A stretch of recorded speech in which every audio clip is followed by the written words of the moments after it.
Right, test the other mic now for fantasy. Let me just turn it off until then. Yeah. Right, Good thinking.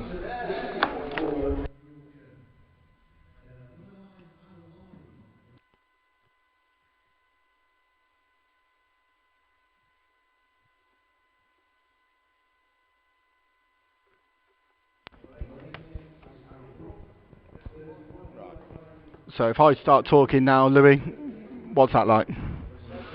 Is that okay? If I start talking now, how's that work? How is that in terms That's of fine. volume to me as well? Sorry? Is that, Louis, is that decent levels between me and Joe on those mics? About the same? Touch higher on you. That's all right, okay. How's that better? How's that now? I'm talking to Joe. He's doing his best. Me, I'll talk for a little bit. How's that sound? Magic. Thanks, Louis. So is that they can just start talking when they're ready to go now, yeah? Great, okay. Thank you. And that'll be on.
Everybody, and welcome to a slightly overcast New Road here, but we hope for a thoroughly entertaining night's T20 cricket. Round 4 for these respective sides this evening. The Worcestershire Rapids against the Yorkshire Vikings. The Rapids, the only unbeaten team left in the North Group, with 2 wins and that amazing tie in their opening game a week ago against the defending champions, the Nottinghamshire Outlaws, to go with their 2 wins. That tremendous 8-wicket victory over Lancashire Lightning here on Sunday. As for the Vikings, they come into this match with their 2nd victory of the tournament last night. It was a high-scoring affair against the Leicestershire Foxes, but they come here in good spirits. They are currently in 6th place in the table, 4 points from their opening 3 games. The Rapids in 3rd with 5 points from their 3 games. Of course, they could go top tonight with a win, and Birmingham Bears the result going Worcestershire's way in their game tonight at Leicestershire. Well, the toss happened around about 20 minutes ago. Sally Bentley-Reid has all the information you need. Thanks, Dan. Yes, the toss has taken place with Worcestershire winning it and deciding to bowl first this afternoon at New Road. The first toss Moeen Ali has won in the 4 games so far. The teams lining up for today's match are, for the Worcestershire Rapids, number 15 Brett D'Oliveira, number 99 Ricky Vessels, the Rapids captain number 8 Moeen Ali, number 2 Jake Libby, number 44 Ross Whiteley, the Rapids wicketkeeper number 10 Ben Cox, number 30 Ed Barnard, number 7 Ben Dorcius, number 18 Ish Sodhi, number 31 Charlie Morris, and number 22 Dylan Pennington. No changes from Sunday's team.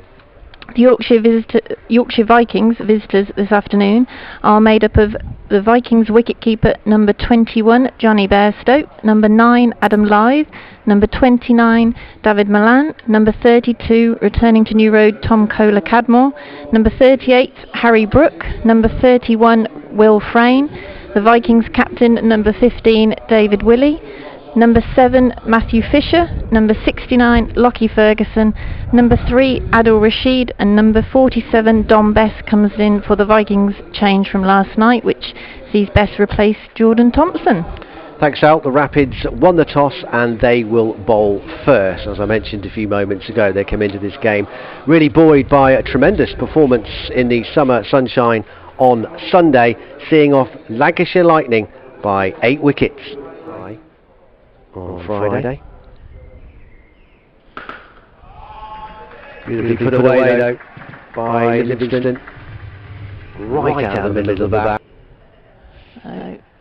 Allen dispatched this one over the top, and that's 1 bounce and 4.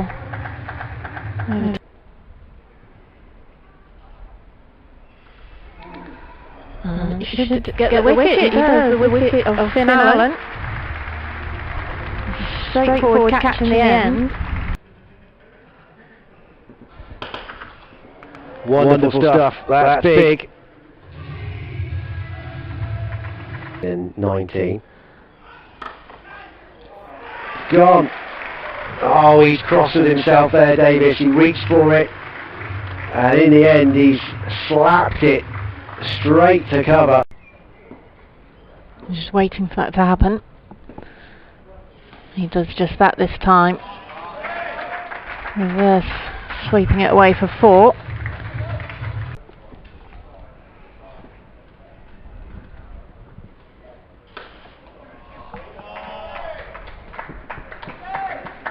Barnard is quick, but not quick enough. Moeen Ali to finish this over. This has gone high in the air, but he's gone for 6. 6 for Josh Butler.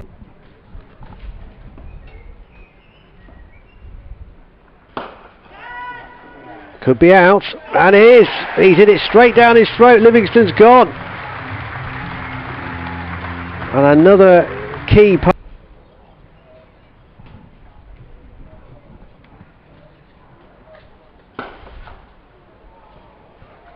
That's beautifully placed though. Needed to be straight to take long off. This can try again. Vessels this time has a chance to take it, and he does take it. So that drop from D'Oliveira didn't cost anything in the end, other than the run they took. There is a lot of good fielding and good catches still. Final ball will go for just a single, as Dylan Pennington does do the fielding. Tuesday, wasn't it? Kidderminster. Oh, he's very nearly cleaned up there though. He's got a fortunate bottom edge. 3 batters above 4,000 runs in this form of the game. This time D'Oliveira a bit lucky again. Triumph. And the way that one might go out for 4, it does. Vessel's dropped on 20. He might not get away with this, or will he? He has. Just a 4 though. Just short of the...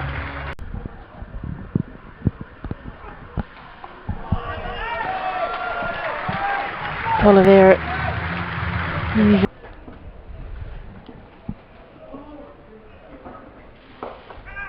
Vessels goes big again. It's a slight top edge, but he's placed it well enough, and it's got enough. He's cleaned him up. That's the official Worcestershire Twitter handle, of course. In the air for a while from Moeen, but he's placed it beautifully. Beautiful shot. Oh, well, that's a terrific take. Low down. Let's have his highest score now against Lancashire.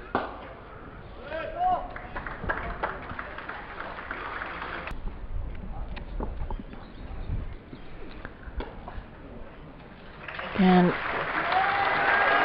single taken by D'Oliveira to bring up his 50. 50 from 36 balls this afternoon. Yeah, what a good knock. To win. Libby hits that away. Sounded nice off the bat, that one. Nigel Bradford. Clubbed away. D'Oliveira is trying to finish. There though. This might be it. Calling for 2, but I think they're going to be denied. Both on the leg side and the off side. This time they do pinch a quick single, and that wraps up the victory for the Worcestershire Rapids.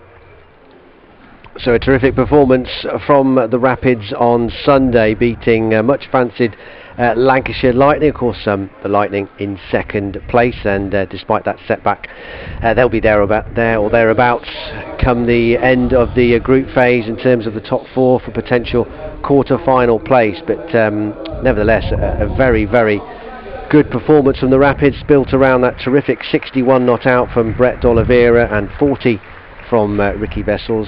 Dan Wheeler and Sally Bentley-Reid, your commentary team at New Road tonight. Sal, it's another heralded batting lineup coming in the shape of the Yorkshire Vikings, but seeing what happened on Sunday, I mean, the Rapids shouldn't have too many fears, should they? Should be in great confidence. Not at all. You're right. You look down that Yorkshire team again, and especially after their performance last night with their third highest total of 240 at Headingley.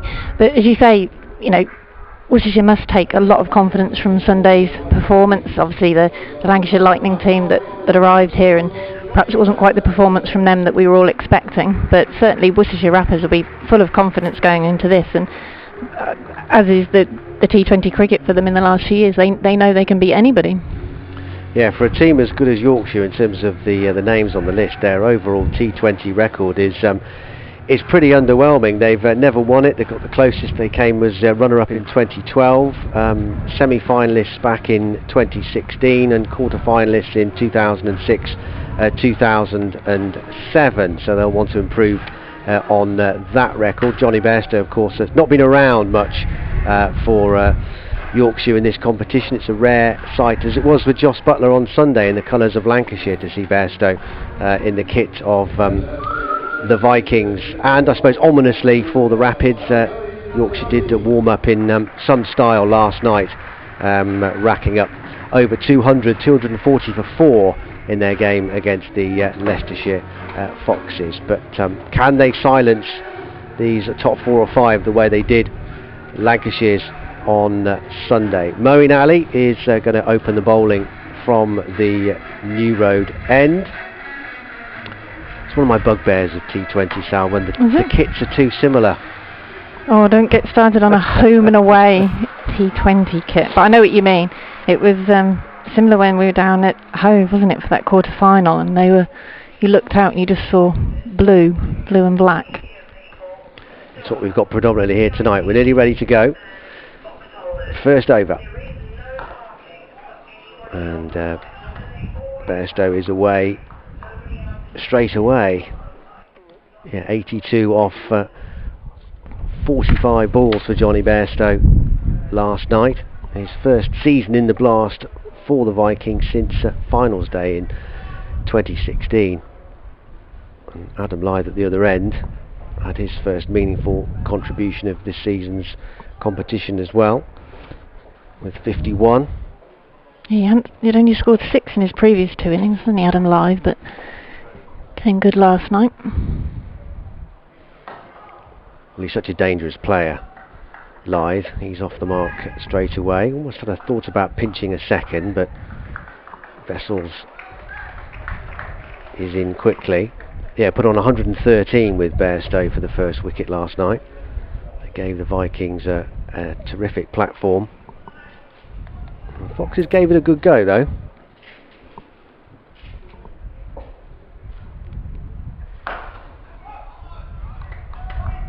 Yeah, it was an exciting game in the end, with how close the Foxes did get to that large total.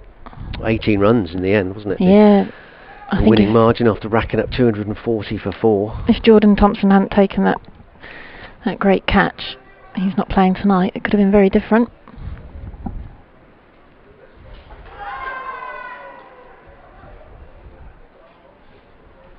Bairstow alive to the opportunity at the non-striker's end. Pitching the leg by.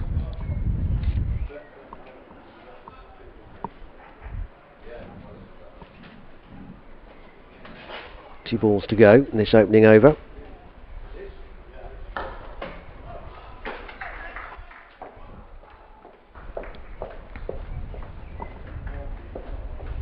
You say that experience from Lyth, being 33 now. And Bairstow's 31 himself. Plenty of experience as well, although not so much for Yorkshire of late.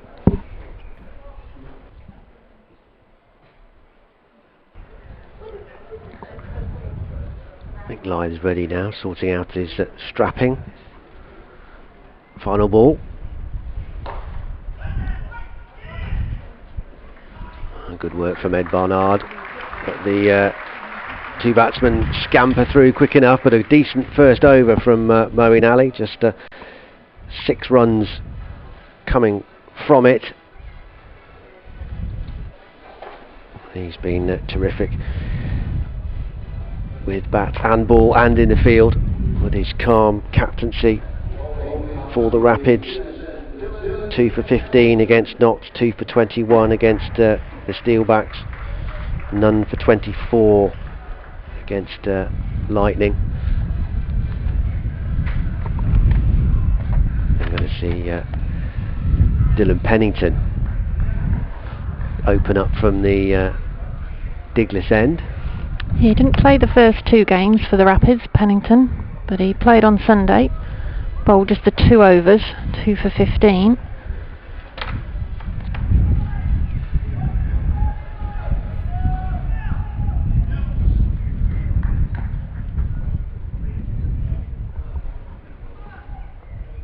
Getting some encouragement from his teammates.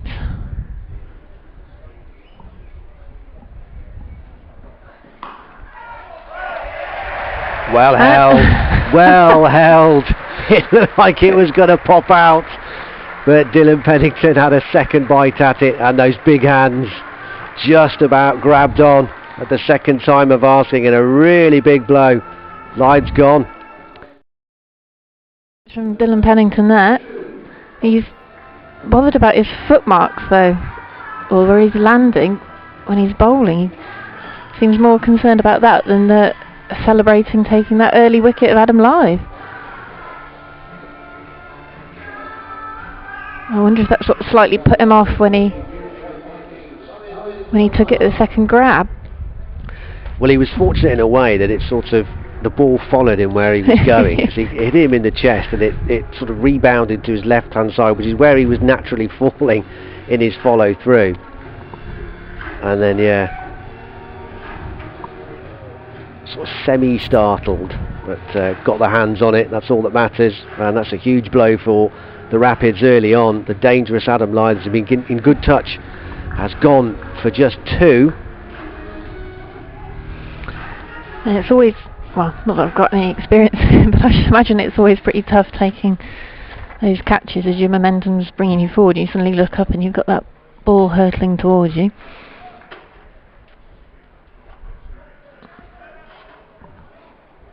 Although that does bring David Malan to the crease, although not really set the T20 alight either so far for Yorkshire. 23, 10 and 6 so far in the 3 matches played.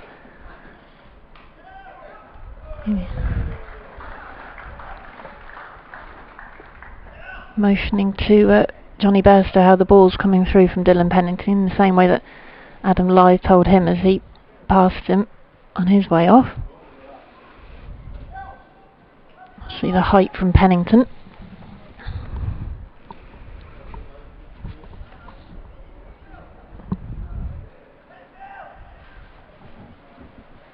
Worcestershire have brought in Ricky Vessels into first slip.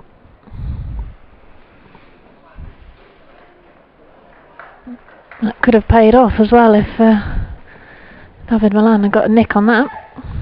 He might have done that a little bit to try and reach that, the first wide of the match. And Worcestershire have been so good at controlling the extras. Just 2 wides in their opening 3 matches prior to tonight. But yeah, he would have been cross if he'd managed to tickle that one through to Ben Cox. It's crucial though, isn't it, keeping the extras down in such a short form. You know, you've only got 20 overs to play with, haven't you?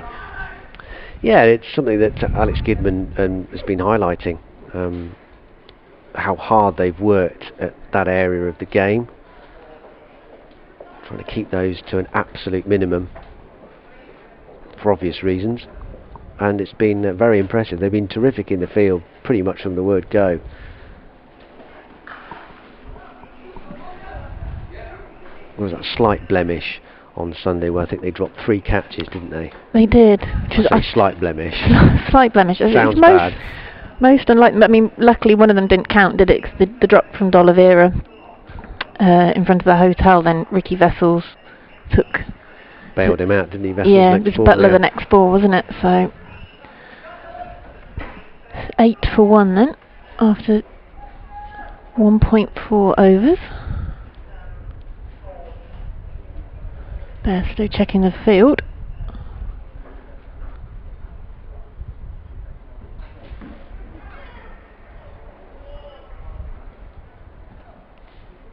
Yeah, well, we said on Sunday, so didn't we? We'd done the interview with Ed Barnard before the game about how great their fielding was, and rather put the curse on it with the 3 drop catches. I think, but all of them, I think they would have been disappointed. The one that was sort of straight at Libby, it was a little bit like D'Oliveira's at Northants, whereas it just came so hard, almost into the chest stomach area, but you'd still watching the Rabbits for a number of years, expect them to take that.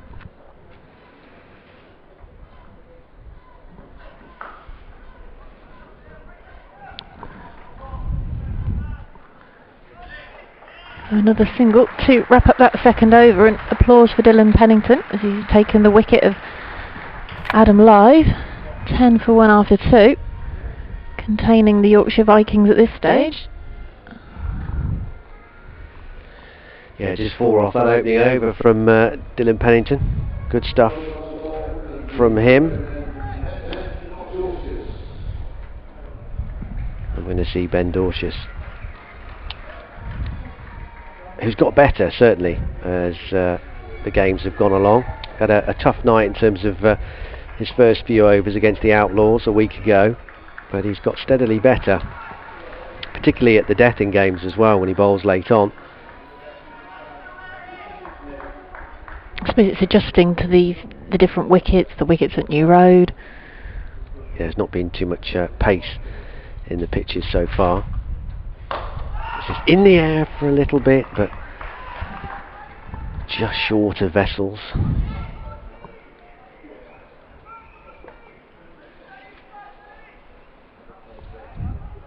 Yeah, best bowling so far on Sunday against Lancashire, 1 for 27.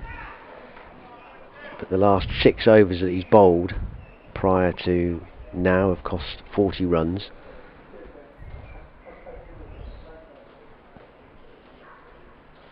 And cleans him up, leg stump out the ground. I was just about to say, he's really settling into I think his it's role. fair to say now, Dorcius cleans up David Milan, and the second big scalp has been claimed by the Rapids. 10 for 2 the Vikings, and Milan has gone for just a couple. He's really not enjoying the blast this year, is he, David Milan?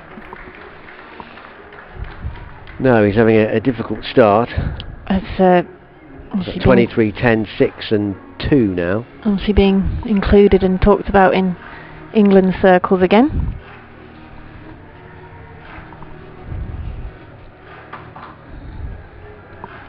So Lythe out for 2, Milan out for 2.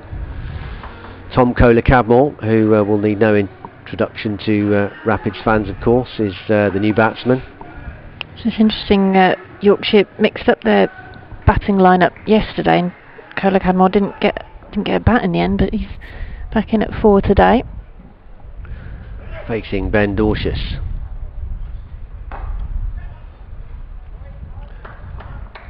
Away with a neat tuck off his hip.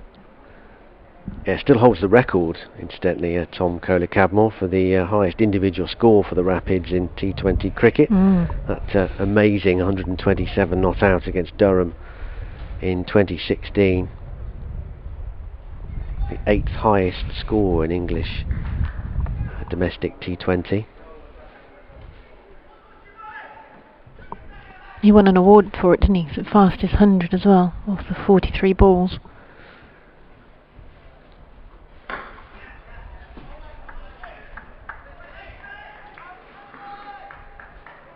I think the Rapids have looked at this and said, well, Yorkshire batting lineup? What batting lineup? It's a similar thing, isn't it, to what happened on Sunday. Butler got 50, but no one else really stuck with him. But in Butler terms, that was a relatively pedestrian. It was, yeah. Oh, it's one of those innings where he it? got to 50, you didn't really notice. It wasn't the 4s and 6s that we're sort of accustomed to.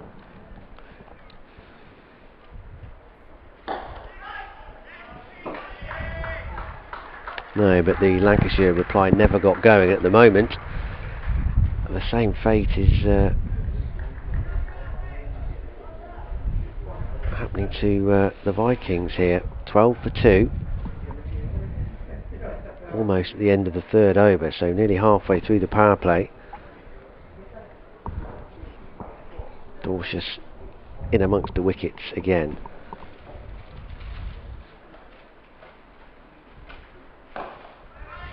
And a nice finish to the over. Terrific stuff from Ben Dorcius. 12 for 2 after 3 overs now, just 2 runs coming from that over with the wicket as well.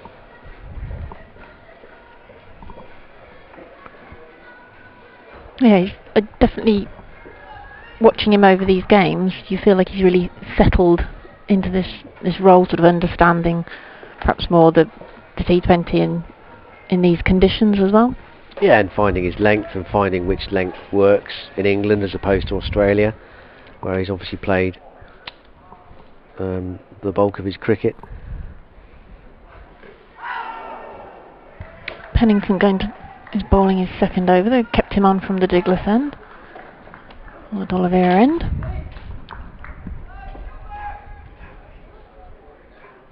Somewhat unusual in some of the T20 games. Often it's completely mixed up, the bowling. So striking with his second ball tonight and getting Darwood Milan will really help his confidence, Dorcius.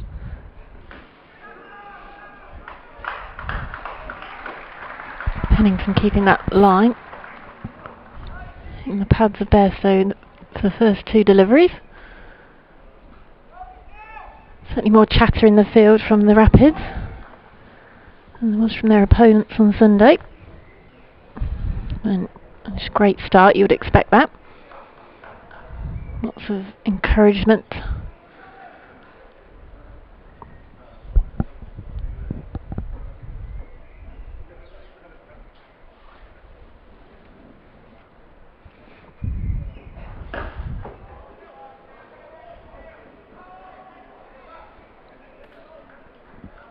Going back to the Worcestershire Rapids fielding, though, they will know they need to be very much at the top of their game this evening again, and you can't really afford to drop any catches this evening.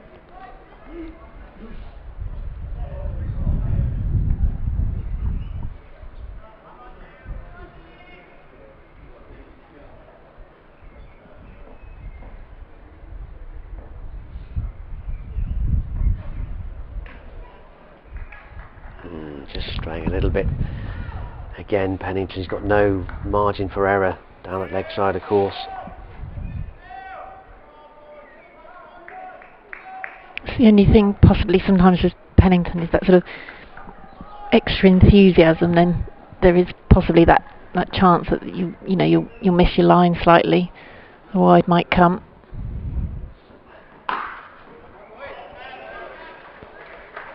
It's the first boundary of the evening. Yeah, he's just a bit shorter then, and Kohler Cadmore's going to feast on anything in that sort of range, onto it in a flash. And of course, in these early overs, plenty of room out there, and put away with some style. Yeah, just struggling a bit here, Pennington. Captain's having a word with him. One down the leg side, albeit not very far, but of course it doesn't have to be. For the wide, and then overcompensating a touch, dragging it down. And getting clattered through mid-wicket.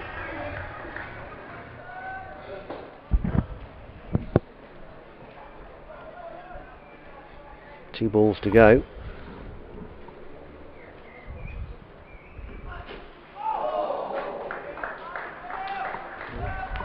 Good comeback from him. Yeah, I think he was looking to put that somewhere into the King's School playing pitches, wasn't he? Tom Kohler Cadmore. Well, he sent a few out that way during his time as a Rapids player. He's not being used as a car park this evening. Yes. Quite a few in that innings of 127.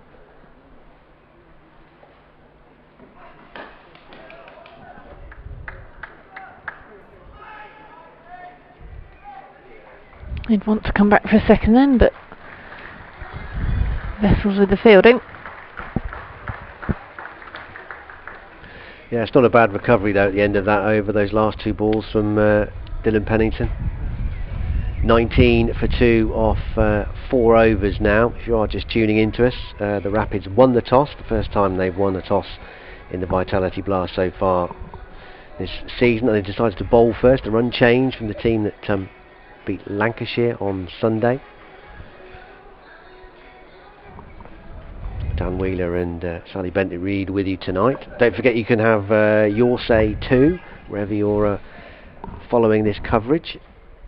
I just use the hashtag Rapids on Twitter. Your message will get through to us. Another race away for 4. Fine enough from Cola Cadmore.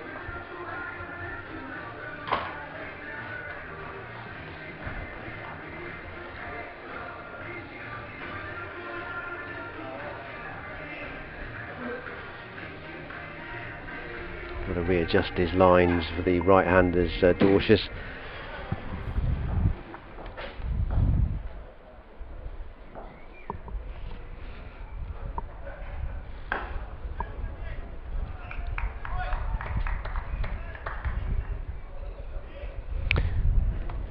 The left arm of Dorcius gives Worcestershire that option, doesn't it, when all the sort of main Worcestershire bowlers through the county side and the club are in the mix at the moment, are all right arm.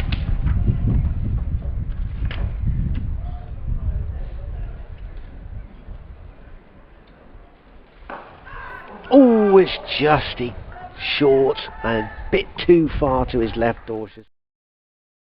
Might have been able to get across in his follow through, but that would have had to have been spectacular, wouldn't it? Probably made of elastic, if being honest. Well, a false shot from Bairstow. So a little bit too early.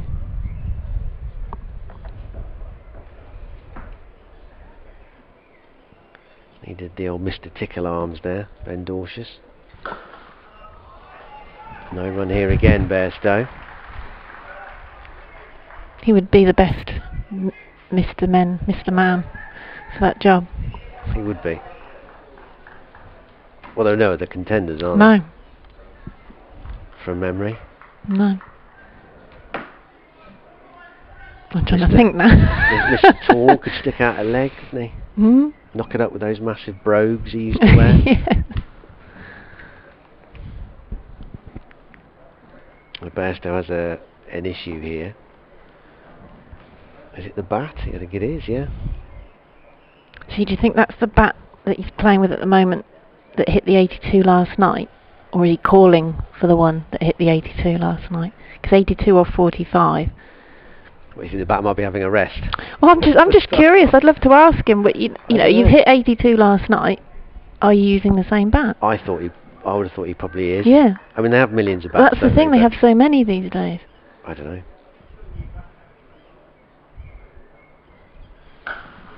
That's high, and that looks like it's gone. Certainly has. No, he swapped it for the one that hit 82 last night. Yeah, I think so. Out the ground for 6. Ed Barnard would have been interested there for a fair degree of that hang time before realising that it was a little bit too far. Bairstow up to 11 with his first 6. Better length this time from Dorcius, and good work on his follow through too to finish the over. Nice comeback from him. 30 for 2 after 5 overs. 2 overs, 1 for 13 now for the Aussie left armour. So that's 6, slightly denting his figures.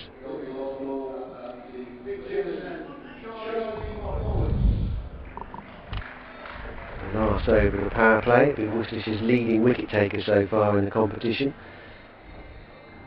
To deliver it, Charlie Morris. 6 wickets so far in his 3 games, 2 for 23 against Notts, 2 for 31 against Northants, and 2 for 25. Consistency. Yeah.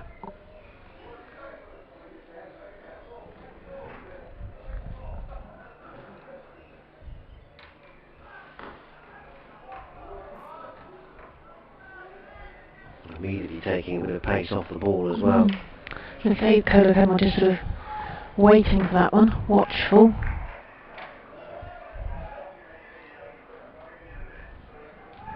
Two batsmen possibly discussing that in the middle.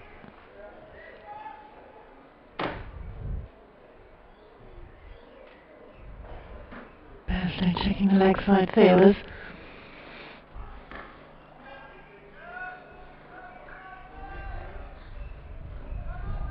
I seem to stop a little bit in the pitch as well.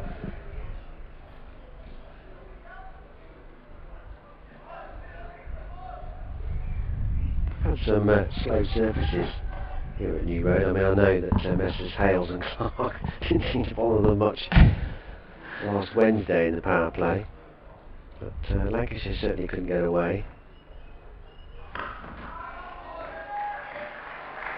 Bowled again by Charlie Morris. And so far, Yorkshire also struggling. 32. 3 balls left of the power play.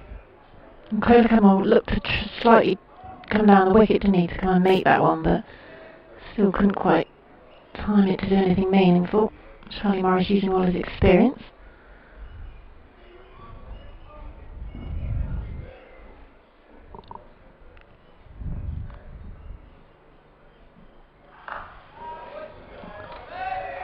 That one's away for 6 though, as Kohler Cadmore does get hold of it this time. Pulls it around. 6 in front of the hotel. Well, he's so good at picking the length early, Kohler Cadmore. It's a really strong shot for him, isn't it? We saw it early with the pull through mid-wicket off Pennington, and this time from Morris again, just a bit too short.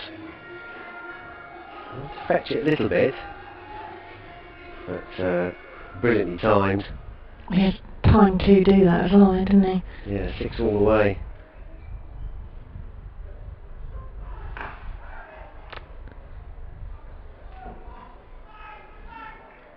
Leg side again this time, it doesn't time that. Good fielding again, keeps him to 1. Final ball of the power play to come. Say about Morris's experience, he hasn't actually played that many T20 games for Worcestershire. Come into the T20 format much more in the last couple of years.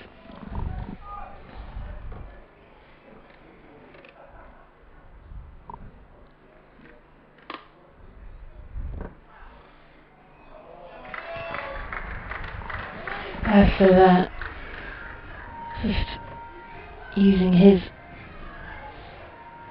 experience to get that boundary 4 away. Just flicking it round off his toes. Ending the power play for Yorkshire. 43 for 2. 13 coming off that over for Charlie Morris. And the 6 and 4.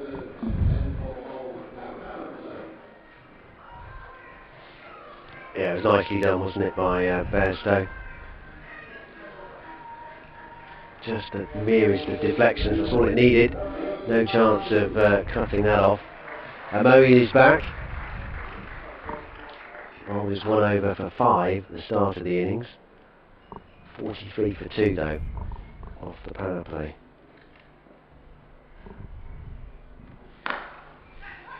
Now the field obviously can spread a bit. And from now on, this is the phase of the game where the Rapids put the squeeze on with their slower bowlers. Ish Sodhi and Brett D'Oliveira making up their trio of spinners, of course. Could be close to a wide, yeah. Quicker, but I mean, just losing the radar.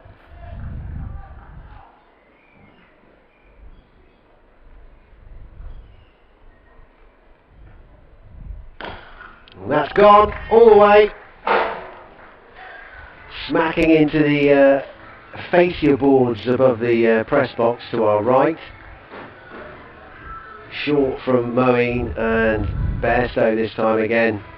So fast to pick up the length, and right out the meat of the bat. And the 50 is up. And he goes again, but he's not got it, but I think he's going to be safe. Just. Bairstow, Libby slides into field and has a quick look at that bat, which he's already changed once. Johnny Bairstow, but he's been worried there for a split second.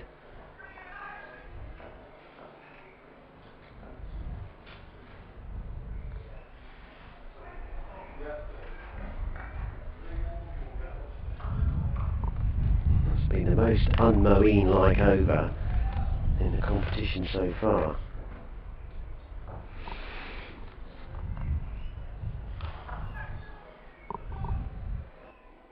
Well, think about pushing for 2 here, they'll get it as well. Whiteley out in the deep.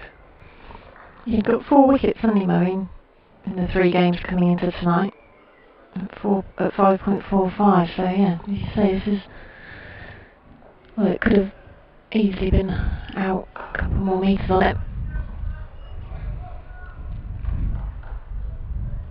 It's a decent sized boundary out towards the ladies' pavilion and Hick pavilion tonight, isn't it, in front of the marquee as well?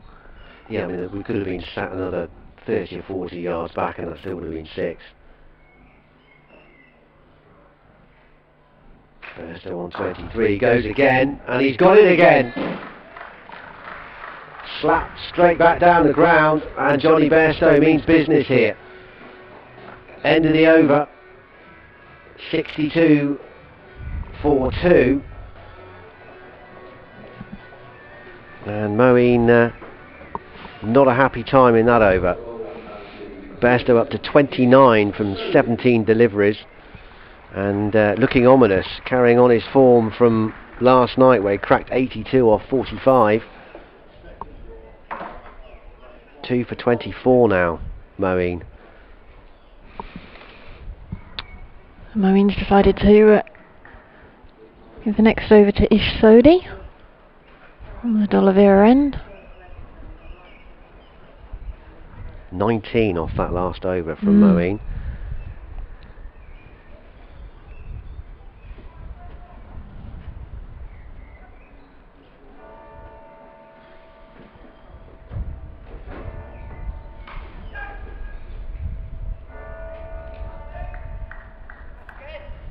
Ball just passing Jake Libby on the circle. Tidied up by Ed Barnard.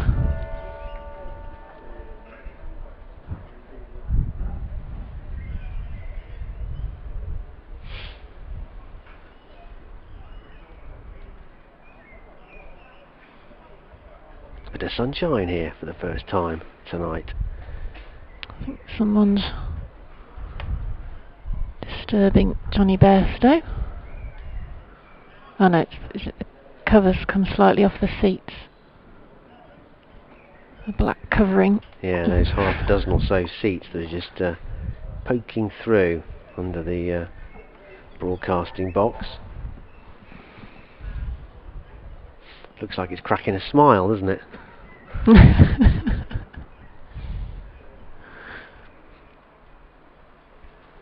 I didn't know if you meant the seats or Johnny Bairstow. No, the seats. Alright.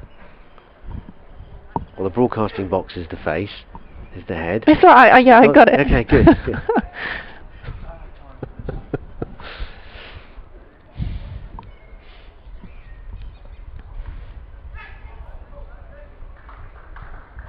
I don't know if perhaps he'd heard our conversation about the Mr. Men or something. Possibly. Well, no one's done anything about it at the moment, have they?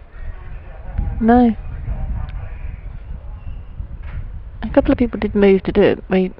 Maybe you said wait till the end of the over, or not sure. Still 4 balls of the over to go though, because he'd only bowled 1.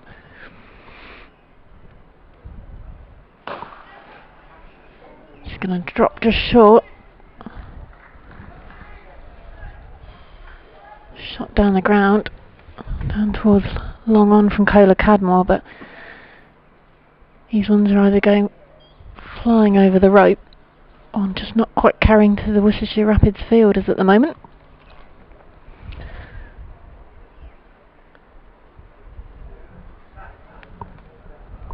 To break this partnership, second wicket falling, and he had just 10 runs.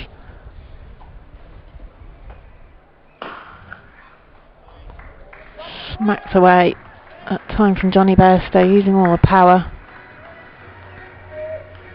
And another boundary to him.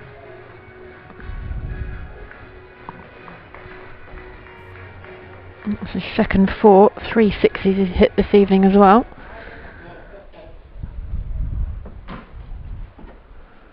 And Sodhi finish the over. Unfortunately conceding another 4. As Bairstow cuts that one away. Dylan Pennington goes to fetch it. Oh, no, still 1 ball to go, sorry. Another.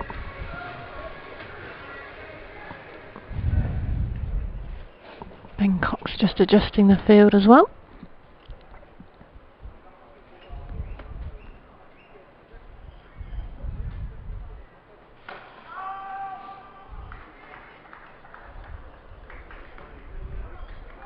Sodhi finishing up with a dot ball, 73 for 2. After 8. 11 from that first over from Sodhi. Yeah, well, the acceleration is on from the Vikings. 54 off the last 4 overs. Bairstow up to 37 from 21. Cadmore 25 from 17. These two look in the mood and very dangerous as far as the Rapids are concerned.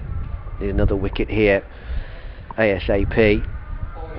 Got off to that very good start with the early dismissal of Adam Lyth and Darwood Milan, both for 2 apiece. But since then it's been the Bairstow show, ably supported by Tom Kohler-Cadmore. Well, maybe Ed Barnard can effect a change here for the home side. Here he comes then, 73 for 2. Bowled just the 3 overs in the 3 matches, 1 in each game.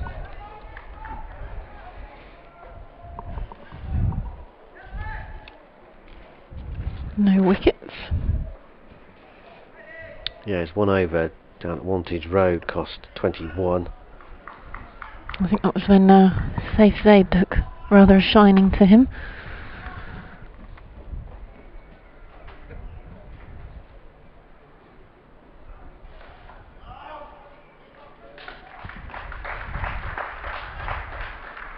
Bairstow a bit cross there. Felt he should have found the gap instead of pinging it straight to his Sodhi.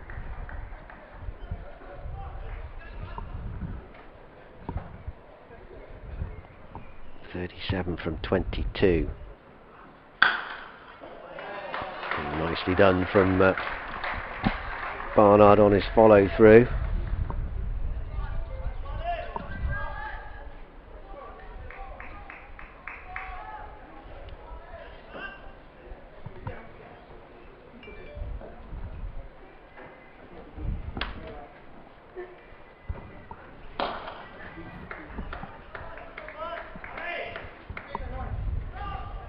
Misfield from Dorshers, but it's not going to cost an extra run. They did think about it initially, but recovered in time.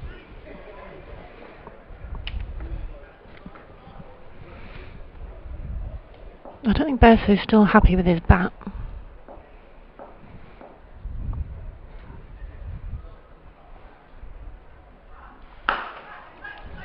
Got it straighter this time, but it is only going to be 1.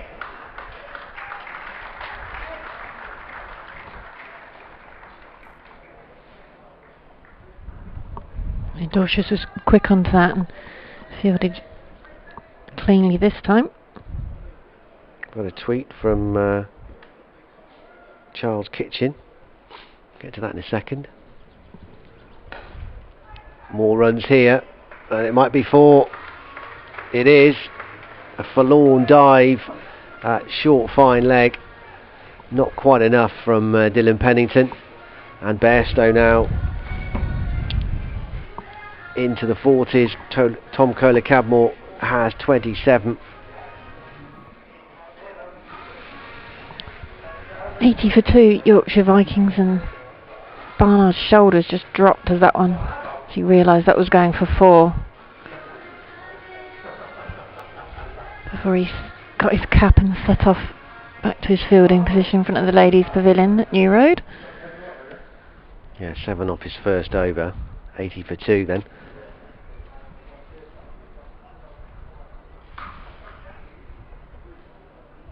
field this one without having to move. Sodhi carries on from the D'Oliveira end.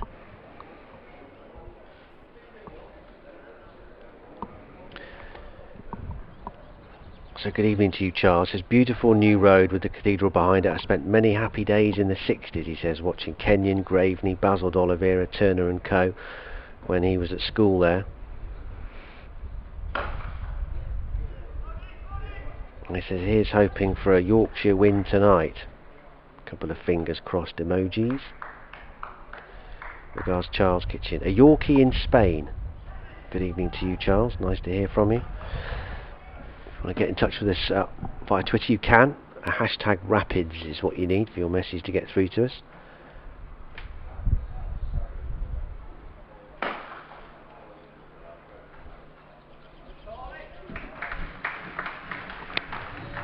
Pennington can't get round to cut that one off. Another 4. Straight down the ground. Full of ball from Sodhi. Kola Cadmore doesn't miss out on that one. He's on 32 from 21 now.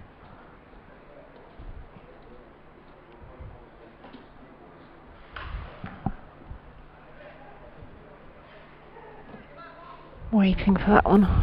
Slightly wider.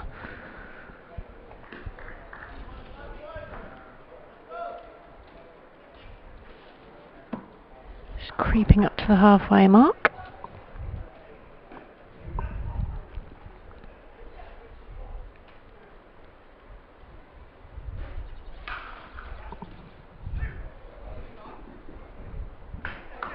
Same again, testing Ed Barnard in this over.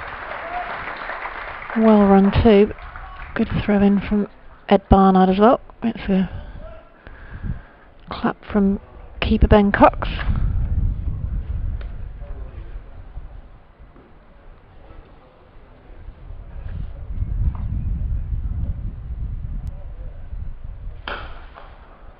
Another one down the ground.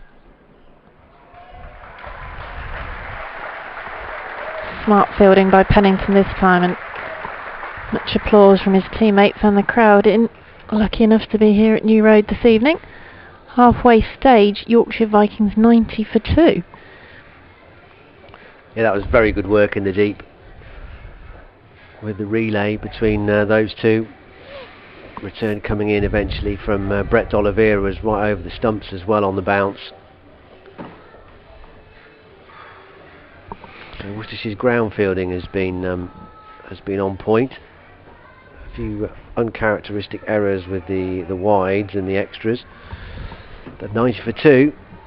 And Bairstow and Kola Cadmore have led the recovery with some style for the Vikings here after the early loss of Lythe and Malan for 2 apiece. Halfway point then, 90 for 2. So Charles was saying he watched a lot of cricket here, the Worcestershire greats, but he wants Yorkshire to win. Yeah. Right. That's allowed. Oh, I know it is, yeah.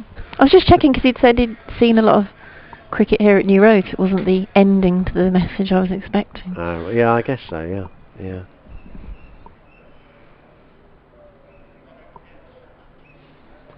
Morris then. Oh, that's beautifully timed and placed by Bairstow, and it's a lethal combination, and it brings up his half century of 29 deliveries. It's been a brilliant innings, full of belligerence as well as a deft touch. Perfectly illustrated in that last shot to bring up his 50.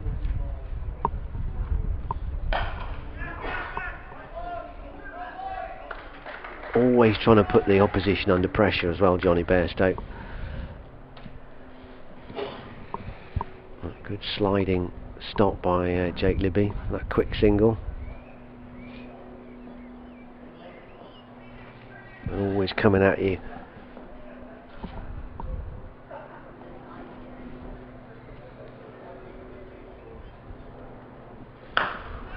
Hasn't got that. It'll drop safe. Oliveira will tidy up the work. Yeah, 5 4s and 3 6s in Johnny Bairstow's innings so far. 51 from 30. Run rate just creeping up as well, isn't it? Just over 9 now. Yeah, it's been a terrific acceleration from these two. It's in the air again. It's going to drop short. Will it bisect the two fielders? No. Good work from Vessels, and Dorcius has saved a couple of runs there. That needed a bit of communication as well, didn't it, between the two of them, so they didn't just clatter into each other. Could have ended in a bit of a messy heap, yeah. But nicely done. There's just a few teasing ones, aren't there? The one that didn't quite carry to Libby or Barnard, that one.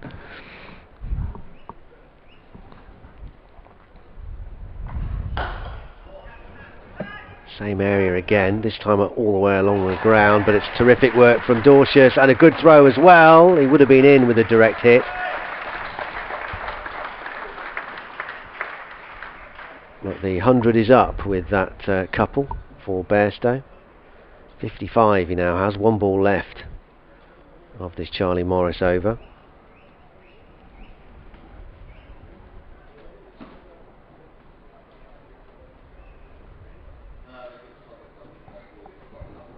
They'll be eyeing a total in excess of 200 here again for the second successive night, the Vikings.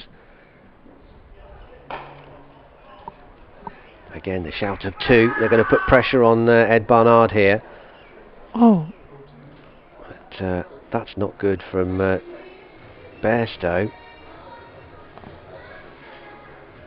He's in a lot of pain. Hamstring or a muscle certainly gone, hasn't it? And this is not good news for Yorkshire Vikings, or of course for England.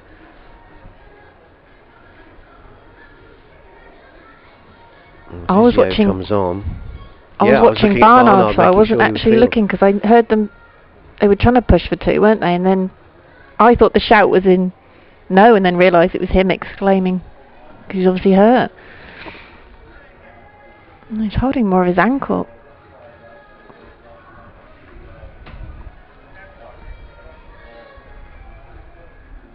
I can't think that. Then did they turn for a second, or did he decide not to, and was that him coming back?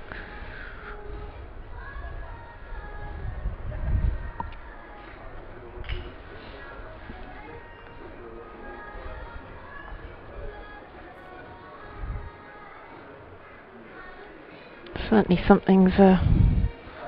Yeah, it seems to be low down on that right leg, doesn't it? From the view is slightly obscured by the Yorkshire physio. Boots coming off now.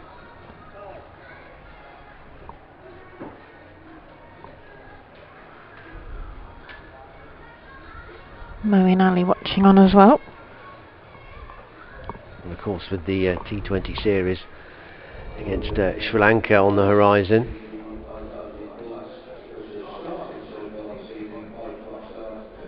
This is a worry for England as much as it is for the Vikings for the rest of this game, with Bairstow leading the charge here at 37 from 21. The 100 is just up for the Vikings, but how much more Bairstow will be able to play remains a very moot point.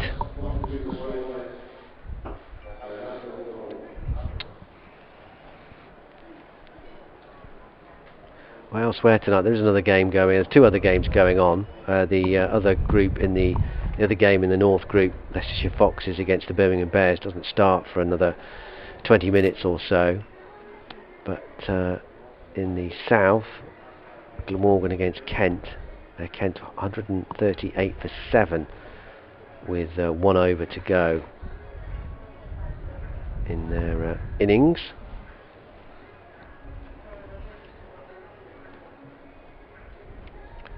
Here Yorkshire 101 for 2. Bairstow still down.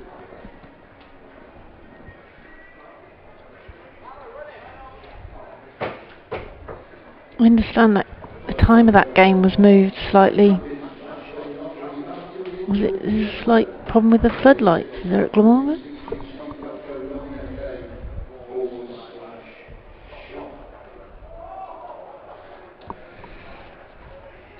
As Dan mentioned, if you want to get in touch this evening, use the hashtag Rapids.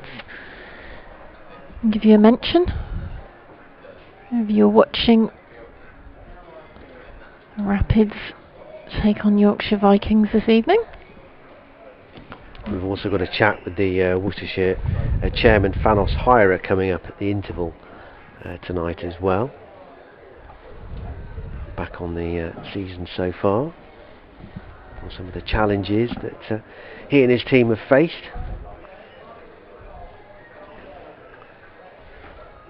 Getting spectators back into the ground and all the COVID regulations. It's a real challenge and change, isn't it, for so many sporting venues, all sorts of venues really. Here at New Road you can, when you're one of the people in the crowd, you get your food and drink brought to you to help with the social distancing. Obviously be a shame that they can't have more numbers in for the remaining T20 games. Yeah, around 700 tickets I think have been sold for tonight. Towards the 800, yeah. Yeah. And obviously they would have been hoping for more if things had changed next week. But unfortunately that will see out all the Worcestershire home T20 matches when the next stage might come.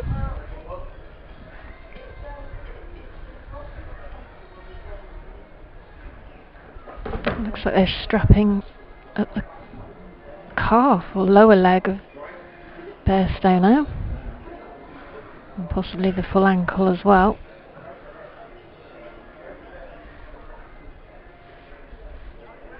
I would imagine that's probably the last thing England would want, is that you play on this evening and do more damage.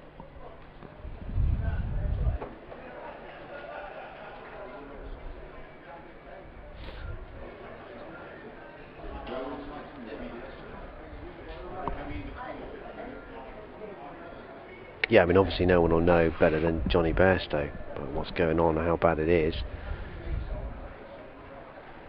I mean his body language at the moment looks encouraging, but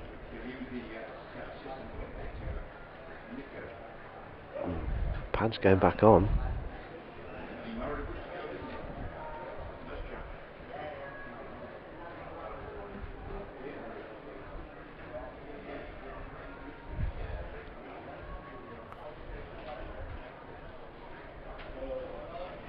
Not walking cleanly though, is he?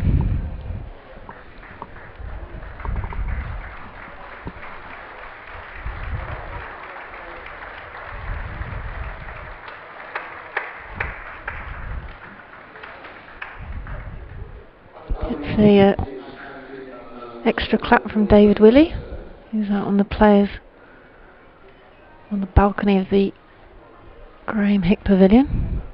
It's not the players' balcony, is it? Because the away team have the middle level, as it were, or the lower level. Yeah, Worcestershire up in the penthouse. He's going to carry on. Adam Lyde is on as the runner. This could get complicated. Three batsmen having a quick chat now. But yeah. Hit and run, hit and run. Right, you stand over there. I'll hit it, you run. No, I won't run. You sure? I'll try not to run. That must be that instinct though, isn't it? The way you still set off, and that's when you presumably could do more damage to a leg injury.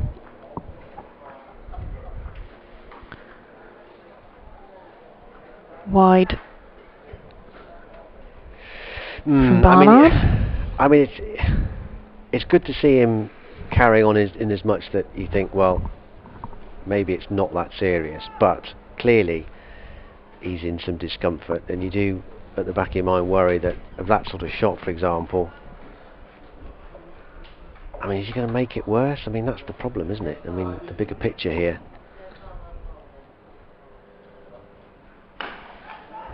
Maybe he's just going to go for broke though, isn't he? Maybe stand and deliver. He's got away with that one though. Ed Barnard did his best to try and do his own dirty work there. He realised he was the most likely to catch that. D'Oliveira was far too deep.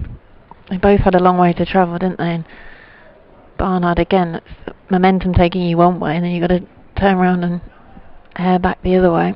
But I think the intention here is clear from Bairstow. He's just going to swing and see what happens, I think.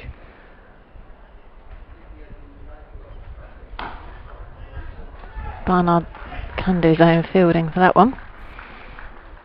Well, we had the delay, didn't we, while Adam Live had to move into the right position again. Oh, it's a recipe for chaos, isn't it? Well, it always looks weird because you think, oh, they should be taking a run. Bairstow won't move, but Live will be running, and complicates it all. Hit hard by Johnny Bairstow and ends up with 4 for that as it goes straight through. Is it Pennington? Right on the edge of the circle. Got down, but not well enough.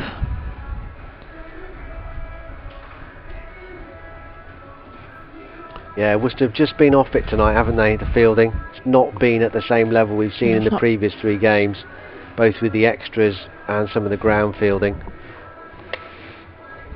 Apologise to Dylan Pennington, he's right down, I can see the back of him, it's not Dylan Pennington.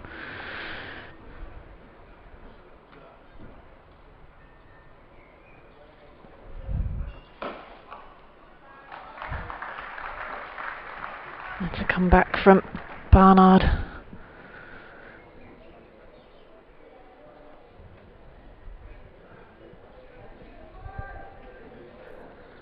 Where's the thing, isn't it? Do you want to potentially miss a series with England, but you carried on batting for the Vikings in the Blast?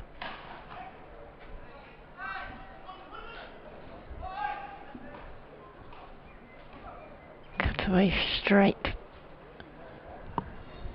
from Cola Cadmore. All change again now. Bairstow hobbles back to the crease. Yeah, that right ankle is the issue, isn't it? I mean, he's really struggling, isn't he? I mean, it's going to affect everything. His stability, flexibility, how close he can get. He's just going to give it a swing. He's for the reverse. Misses out. End of the over. 12 gone. 108 for 2. So I think that even the amount of walking he's having to do now to move round and getting out of the way when you're not on strike, he just can't be doing it any good, can he? No, I wouldn't have thought it's a good idea. But there you go. 108 for 2. He's played brilliantly. It's such a shame for him that injury has ruined what's been a terrific knock. You can understand why he wants to stay out there. And he is still there. 57 from 35. With the help of Adam Lythe doing the heavy lifting for him. There's the runner. Cola Cadmore on 39. And you're going to see Dylan Pennington reintroduced. 2 overs, 1 for 10 so far. His good looking figures. 5 wides Worcestershire have served up tonight. Uncharacteristic.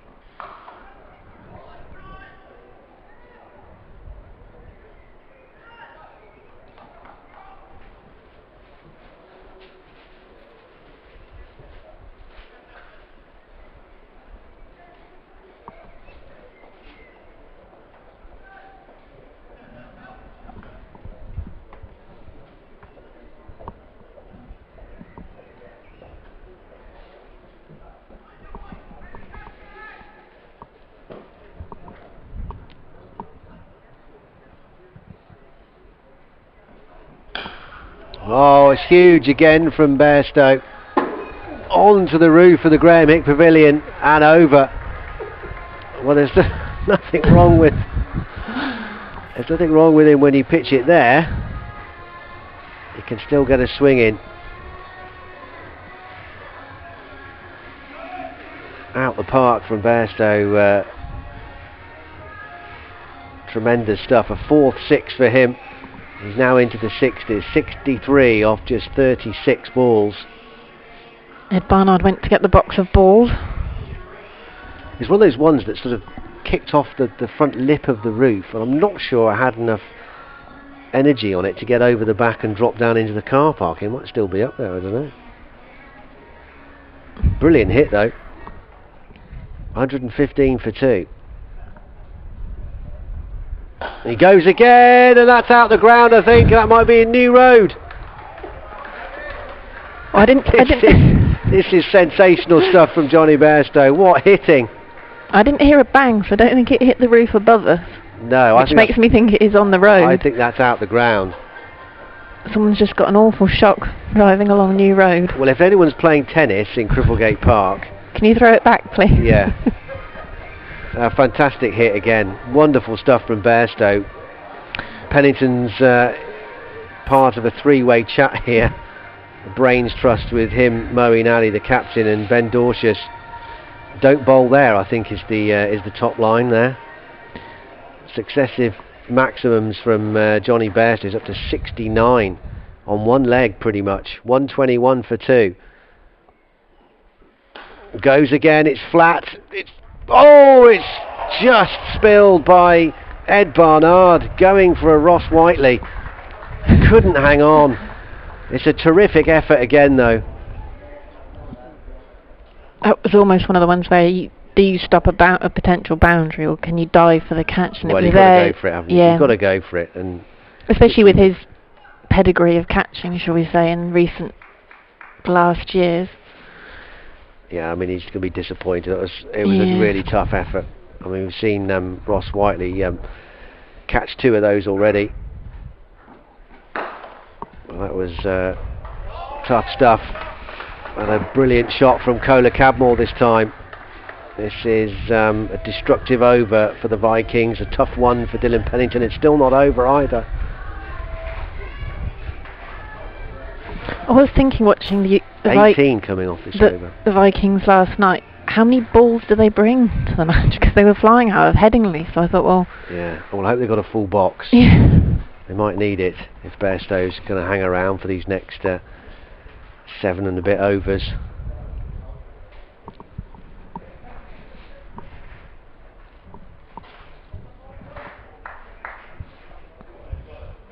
They're just waiting to get the ball back again, aren't they?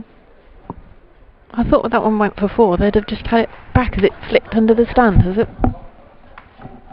It's probably rolled under, you know... I think it's under the sight screen, isn't it? You know, it's a bit like when you drop a tomato and it rolls under the fridge. You know, you're thinking there must be another one in there, but you still make the effort to get it out. Well, I do anyway. They've got to get it, haven't they? You don't want it to go mouldy into your fridge. Well, exactly. Have you not got a kickboard, though? No, not under the fridge. Oh. Just checking. It's not built in, I'm afraid. It's not integrated. Oh. You forget that, don't you? It's an annoying little gap, though, isn't it? Yes. They've got the ball back now, which is good news, which was slightly perplexing. I'm with you, because that seemed like a straightforward operation, but clearly not. 126 for 2. Last ball of the over. And again, they'll look for more than one here. Whiteley's got to be quick. Has he done enough? I don't think he has. No. Another very valiant effort in the field from Ross Whiteley, but it's 4 to end the over. 22 off that over from Dylan Pennington. And Yorkshire are flying here. 130 for 2. 7 overs remaining. Exactly 10 runs and over so far. Bairstow 30 away from 100. 70 off 38. Kola Cadmore 2 away from a half century. 48 from 30. And Worcestershire need to try and find the handbrake from somewhere. Bairstow on one leg. Sodhi back on the D'Oliveira end, looking to stem this run fest. Almost had his Stuck hand out taken a port. off. And that's come straight past him for 4. That was potential broken finger time, I think. Hit with such force from Johnny Bairstow, even with an injury. Same again. That's six more out the ground, over the rope. Whiteley just watches that one sail past him. I think Johnny Bairstow has, as you said, Dan, rather decided that he can't move very easily, so boundaries it is, or have a bit of fun or get out.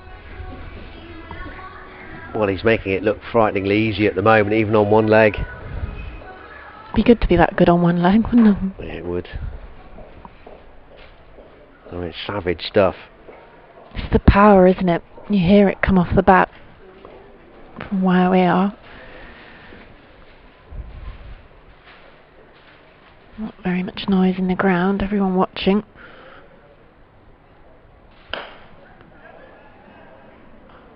And he'll get 4 more. He just splits Whiteley and Vessels on that leg side boundary. Precision batting. Moves on to 84 from 41. Who does already have a T20 100 for Yorkshire against Durham in 2014, 102 not out. Been 6 T20 100s so far for Yorkshire. Well, another 6 into the stands.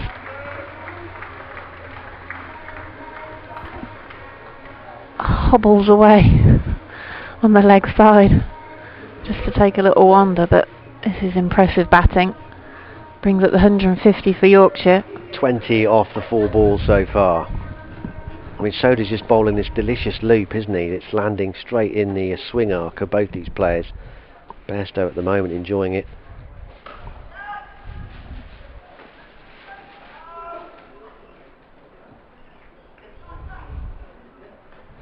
Adam Lyth and Tom Kohler-Cadmore discussing the running there. It was crazy to think his average against the Rapids was only 16 from 6 matches prior to tonight. 49 was his previous best. And in 2 previous innings here, 1 and 1. Ripped it up tonight. Wasn't happy with those. Amazing stuff. 14 gone, 6 to go. 152 for 2. So another eventful over. Yeah, 22 coming off that Ish Sodhi over. Gone for 21 from the 2 previous overs he'd bowled.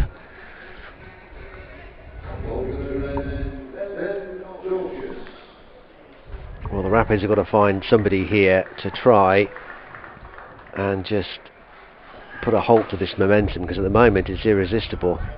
Dorsis is the latest one to try. Starts with a full bunger, and D'Oliveira can't cut it off. A slight drop of the shoulders from Ben Dorsis, not happy with that delivery, and Kohler-Cadmore with that boundary brings up his half century. 53 of 32 deliveries with his 7th 4.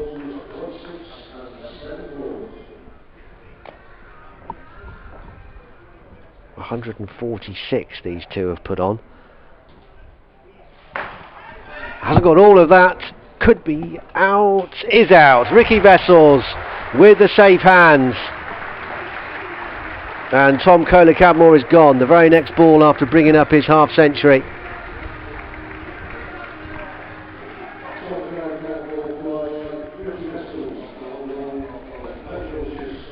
So Worcestershire at last. Dorsis the man again. And Vessels had plenty of time to think about that. Okay, it wasn't Johnny Bairstow, but Kohler-Cadmore is equally brutal in his own way. And just didn't quite catch it right. And safe hands. I was just thinking as well that with only the 2 wickets to have fallen and that great partnership, that they could still continue to tee off, couldn't they? Because you've got Harry Brook to come and David Willey as well, who's in form last night. Well, Willie smashed it around, didn't he, last night? So still dangerous. Yeah, Harry Brooks got 41 and 48 in his last 2 matches for the Vikings. He comes out to the middle. Also got to be careful, because I don't want to shout too loudly, because Vessels is almost within touching distance here. I was going to say. To put him off. That's a bit where you go, oh, Vessels is going to take the cat. Vessels won't drop this, will he? He won't drop this. 156 for 3. The Rapids have the wicket. It's gone to Dorcius.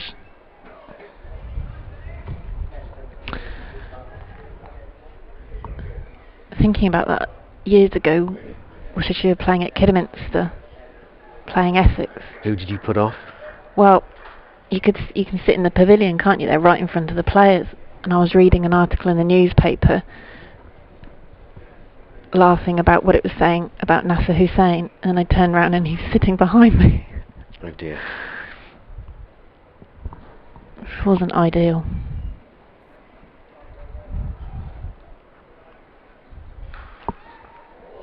Just short.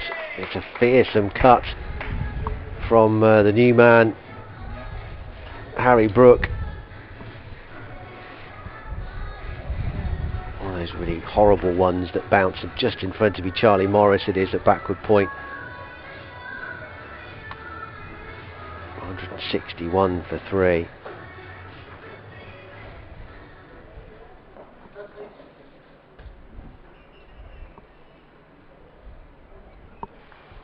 Oh, delicate. Really nice.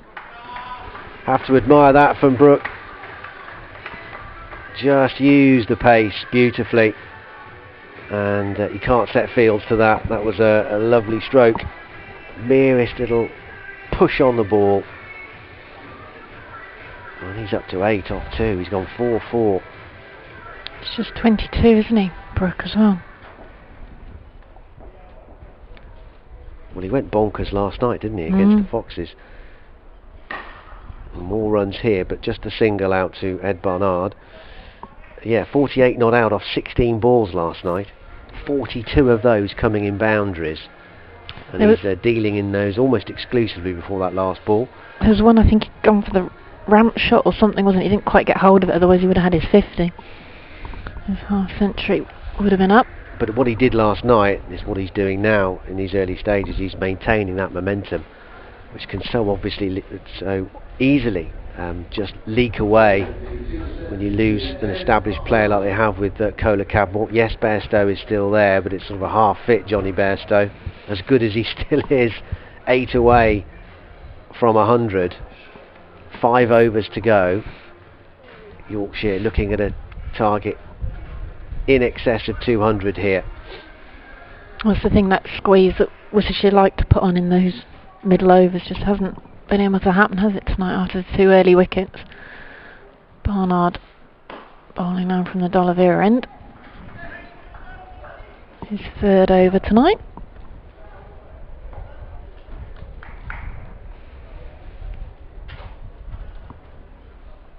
Yeah, I've not seen Brett D'Oliveira so far. Sowed his 3 overs of cost 42. Moeen's got 2 overs left, 2 for 24 he's bowled.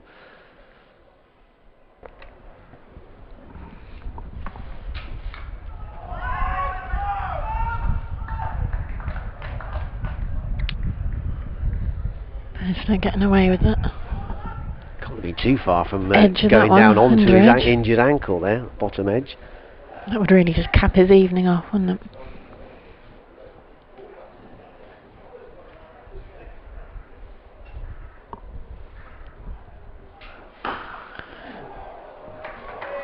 Well, doesn't miss out on that one. Smashes that one down the ground, straight over Long On's head into the crowd. The ball will have to be sanitised again, as it does when it's thrown back in from the crowd. 6, number 8 for Johnny Bairstow. 98 off Powerful hitting, isn't it? 46. Strike rate of over 200.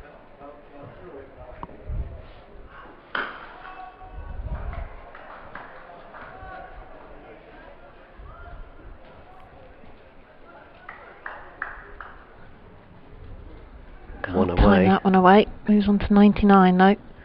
Not on strike now. Hobbles his way across to stand near the leg side square leg umpire.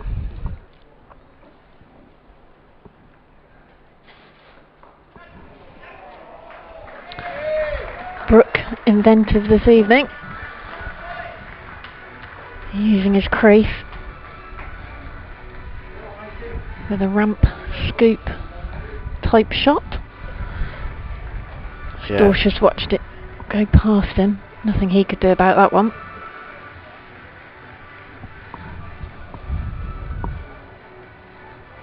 Yeah, it's cute from Brooke, and he's doing a brilliant job here. Exactly what the Vikings needed him to do.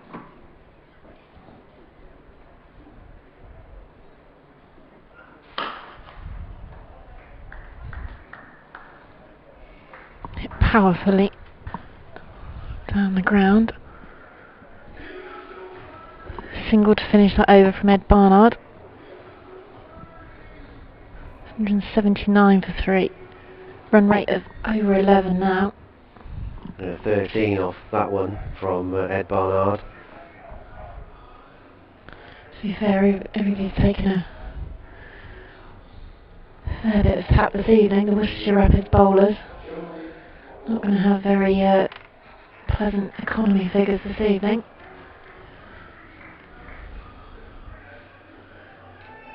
Morris will bowl his third over of the evening. Brooke kept the strike though, so Bairstow has to wait at the non-striker's end on 99.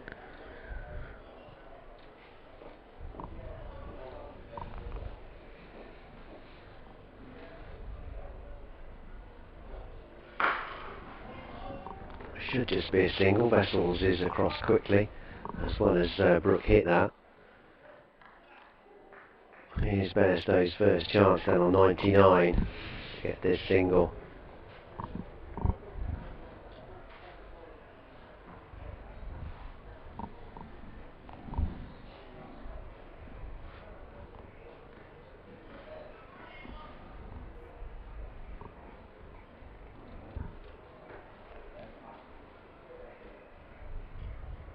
$180 for 3. Bairstow 99. And there it is. Tremendous work from Johnny Bairstow. What an innings, especially when you consider a lot of that has come with him on one leg with that ankle injury picked up. He's delighted, and you can understand why. Fabulous stuff from Johnny Bairstow. 100 off 48 deliveries with 7 fours and 8 sixes.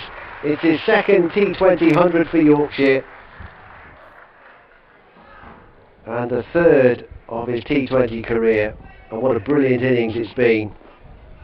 Some savage hitting, and he's propelling Yorkshire to a very competitive total here. Fabulous stuff. This is just going to drop short of Vessels from Brooke.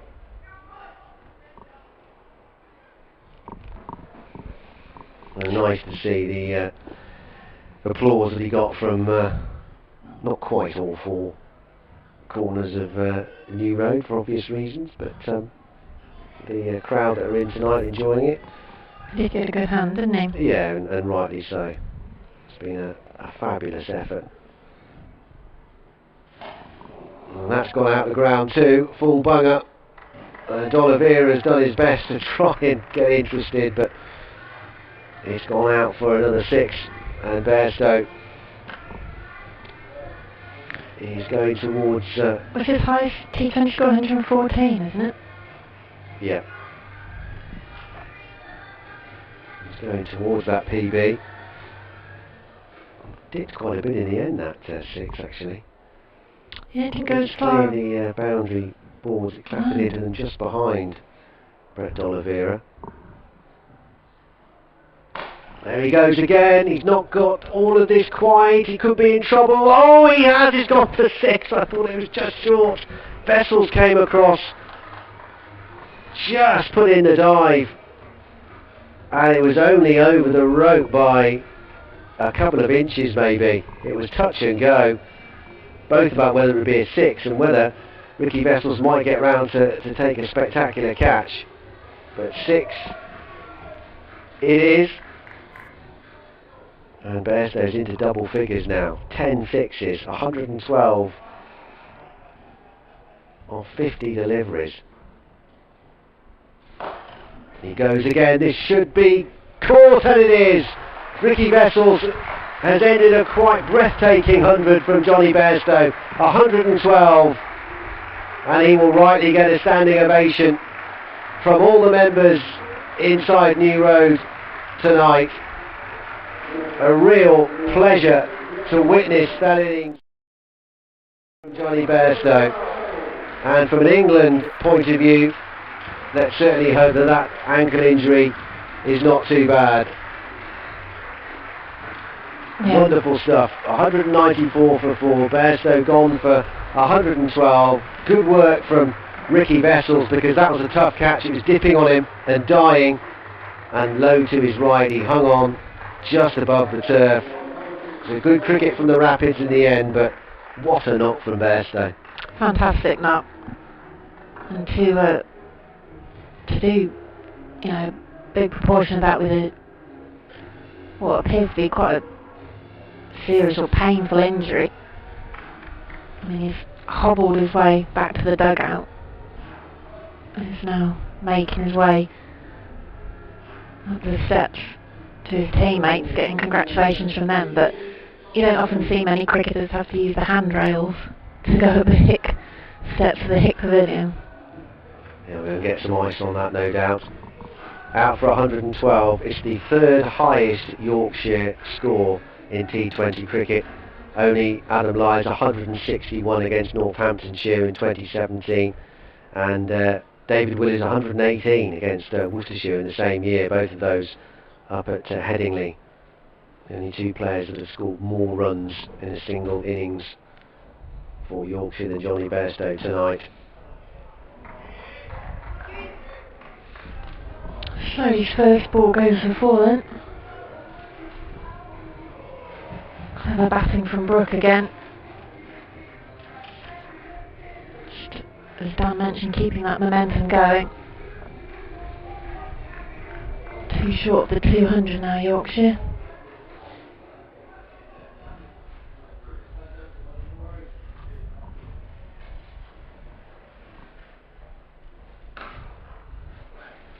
Well, if they carry on this way, they're going to get something close to what they got last night. 240 for 4 last night. Well, you've still got wickets in hand as well. You've got Will Frane's come in, but you've still got David Willey to come as well.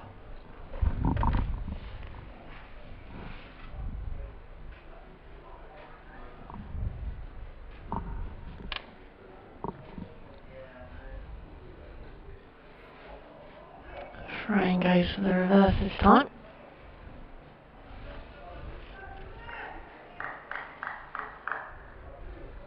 No joy. Sodhi into his final over.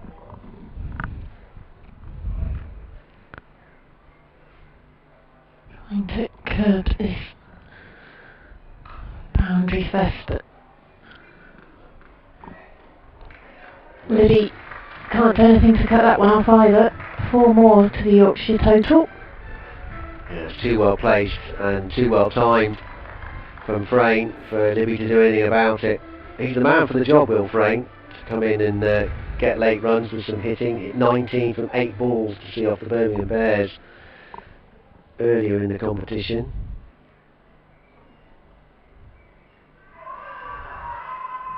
Well, Cox is asking a question. I think fairly convinced. I know you always will try that one. He's quite lonely in his appeal though, Ian Cox, umpire. Oh, the only other person with a decent look would have been Charlie Morris at point. Slightly backward point though. Might get the best angle.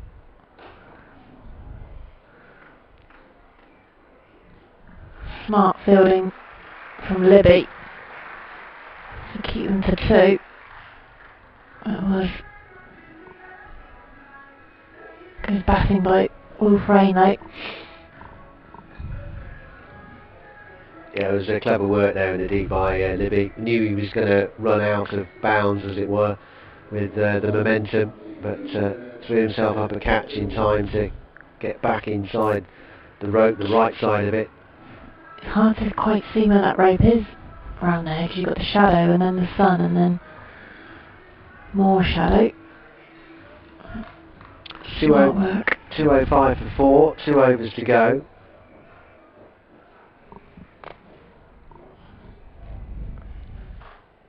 Dorsey's 2 for 27. A nice try from Brooke. He's eyeing up that spot behind Ben Cox, where he knows just enough elevation to get over the wicket keeper, and it's away for 4.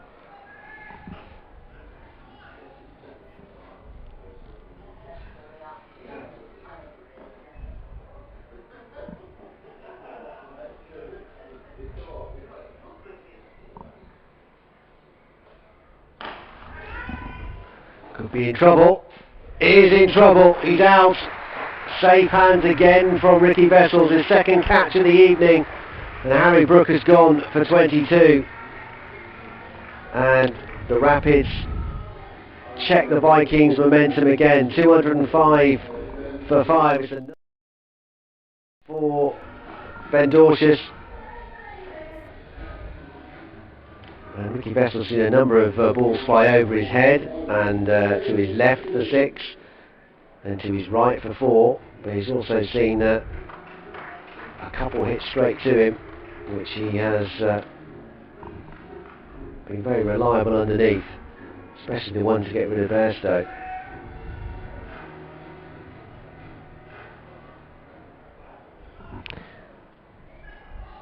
Dorsius picks up his second wicket.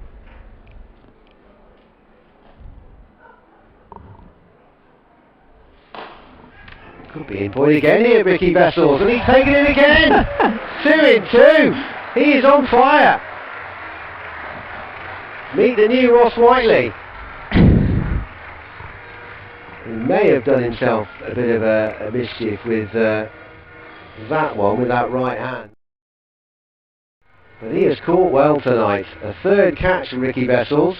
They're all really, well, those two, they've all been very much dipping on him, haven't they? But that one really was falling away from him.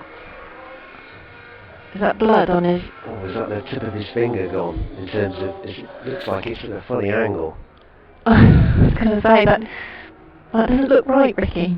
No. Might want to get that looked at. I'd often get that seen to, mate, if I were you. I don't think he's got red tape wrapped around his... He hasn't. The fourth finger of his right arm. He's got to get that seen to. Don't hit it to me again, he's saying. 205 for 6. Here's Dorsius again. Scooped into the leg side. Enough to come back for 2.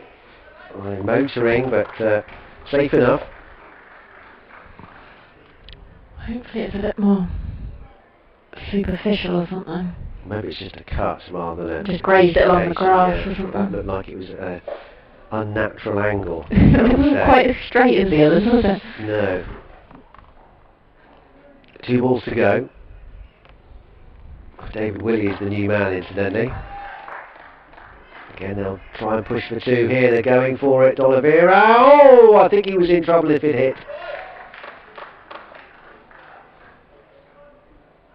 I think from the look on Brett D'Oliveira's face and weight, just realigned his hat in frustration. You might be right. Well, we're not at the best angle here because we're not square, but yeah, he looked like he was struggling there.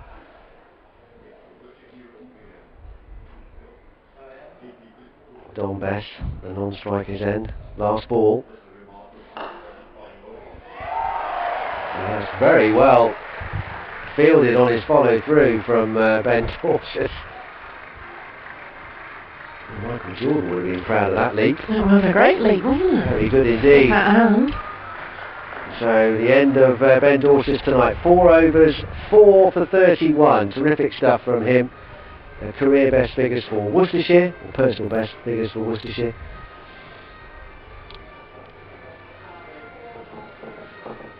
Terrific stuff. helped of course by excellent catching from Ricky Vessels.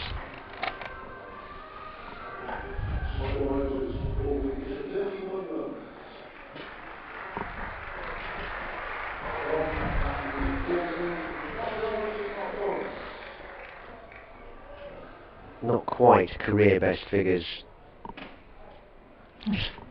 4 for not many at all, isn't it? 4 for 13, is it? Yes, 4 for 13. That's good off the top of my head, isn't it? Very good. Best figures for Worcestershire. He's getting better and better, Ben Dorshus. Sodi's 4 overs out for 53. No wickets for him this evening.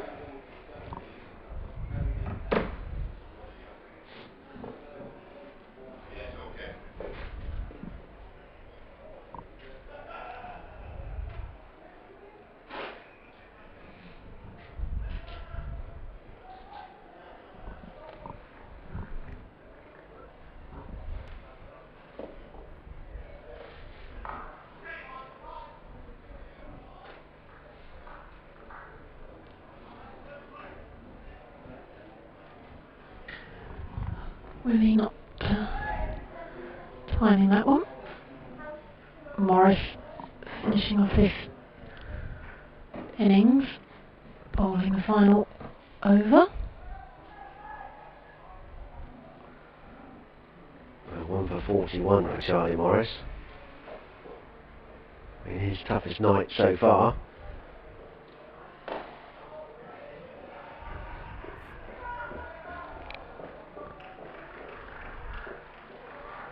Best trying to get as much of that as he can, but can't really time it. Away for 1. Well, it went on Dorshus as well. I mean, obviously best bowling for Worcestershire. Best bowling prior to the game was the Lancashire, so he's improving Lancashire match. He's improving match on match, and his last 4 overs at the death in the previous 2 matches.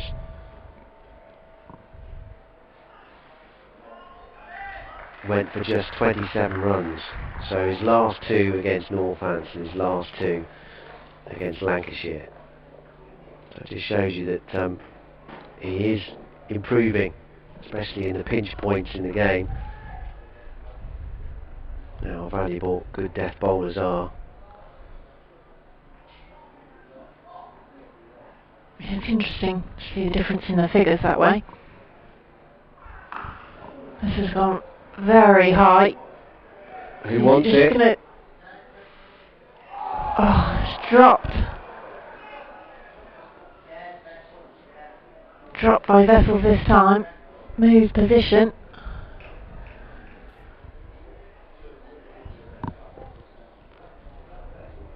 Well, that was really...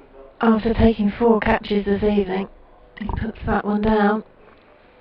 It's in the air for a long time. He did have ground to make. He's disappointed. You can tell, I think, from the body language, he's still looking at that damaged hand as well. Well, that kind of helped. Kind of helped his thinking anyway. No. In terms of keeping a clear mind. Fields fairly smartly this time, but they do come back for a second to complete the innings. He's still holding that hand very delicately as he runs off. Needing to open up the innings. 216 for 6. Yorkshire Vikings finish on. David Willey not out 7, Don Best not out 2. But the man of the evening, Johnny Bairstow, with his 112 51 balls, even with an injury. 88 of his 112 coming in boundaries, 10 sixes and 7 fours. Tom Kohler-Cadmore's 53, also part of a majestic 3rd wicket partnership of 146 between those 2 in double quick time. Kohler-Cadmore out for 53 off 33 balls, 7 fours and 1 6, and some good late order hitting from Harry Brook, 22 off 12. And a word for Ricky Vessels, who bagged 4 catches for the Rapids, and for Ben Dorshus, 4 wickets for the left armour, who's just getting better and better in a Rapids shirt. Mowing Alley 2 overs, none for 24. Dylan Pennington 3 overs, 1 for 32. Dorsh's 4 for 31 from his 4 overs. Charlie Morris 1 for 46 from his 4.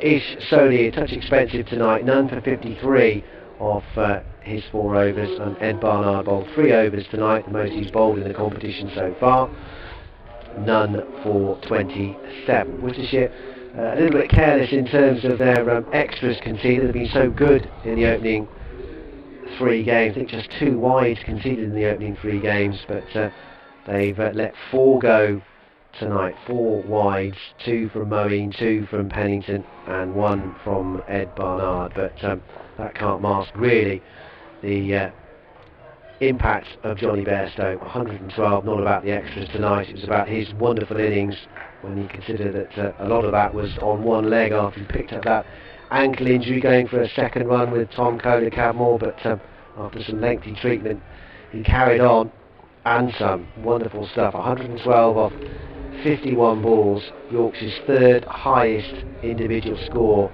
in T20 cricket. So it means that Worcestershire will require 217 for 6 when they come out to bat, all down to that brilliant knock from Bairstow and that half century from Tom Kohler-Cadmore.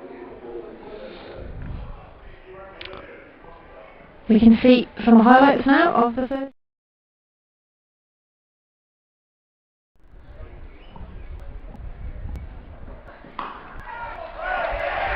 Well held, well held. It looked like it was going to pop out.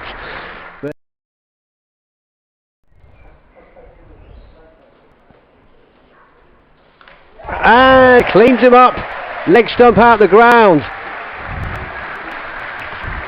I don't know. That's high, and that looks like it's gone. Certainly has. No, he.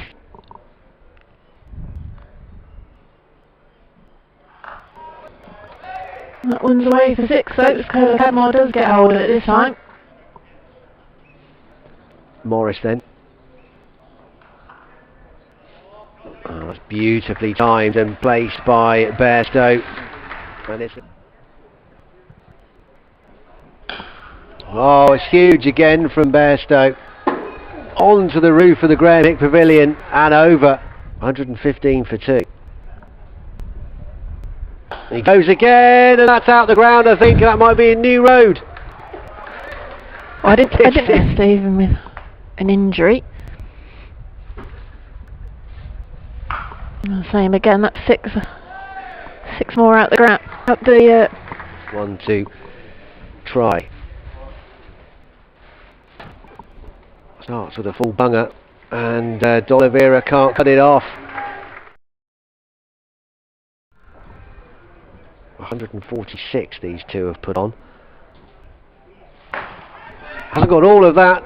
Could be out. It's out. Ricky Vessels.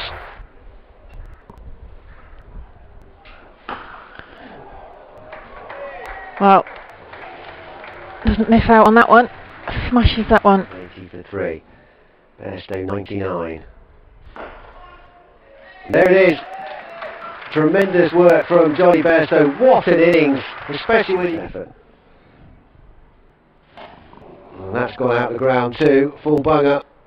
D'Oliveira has done his best to try and get interested, but here's at D'Oliveira. There he goes again. He's not got all of this quite. He could be in trouble. Oh, he has. He's gone for 6. I thought it was just short. Of 50 deliveries.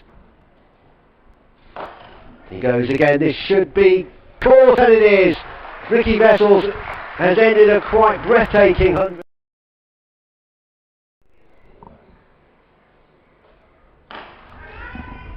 Could be in trouble.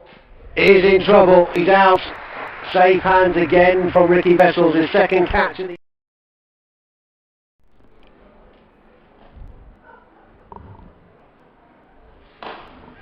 Could be in point again here, Ricky Vessels. And he's taken it again. 2 in 2. He is on fire. Meet the new Ross Whiteley.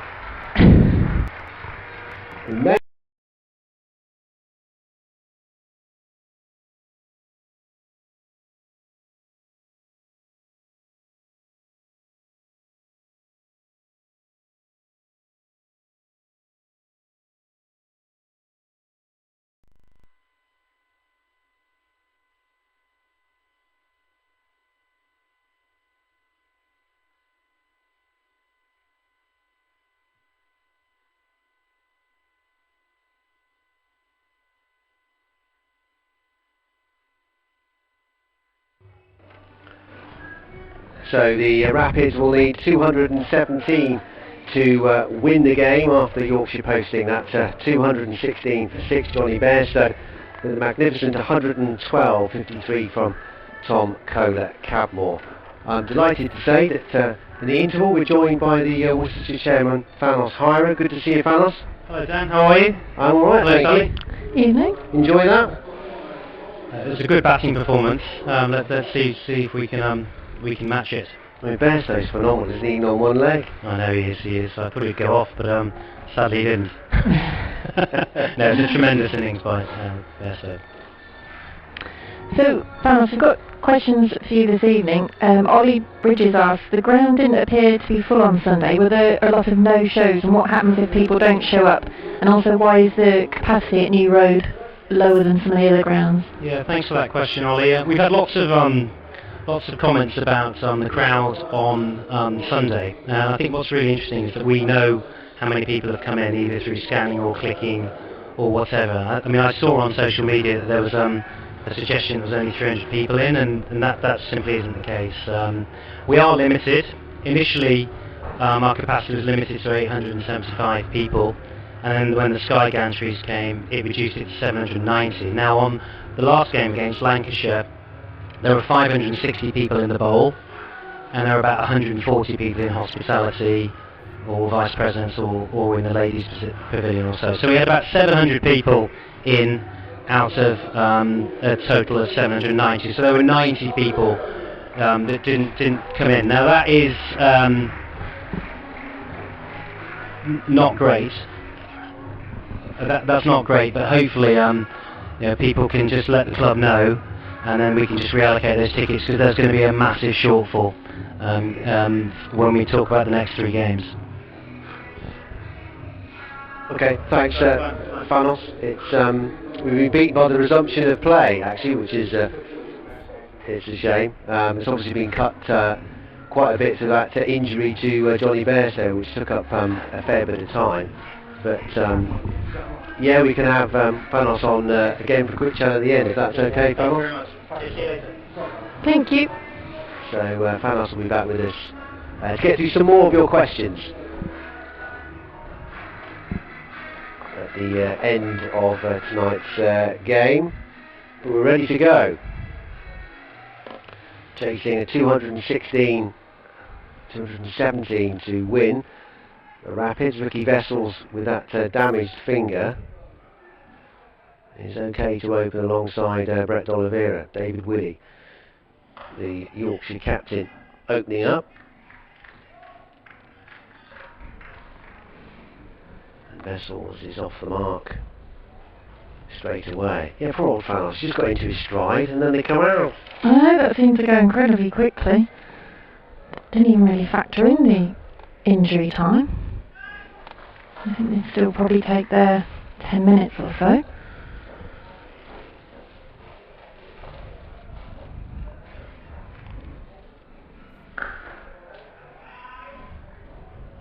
Frustration for D'Oliveira. He timed that very sweetly, but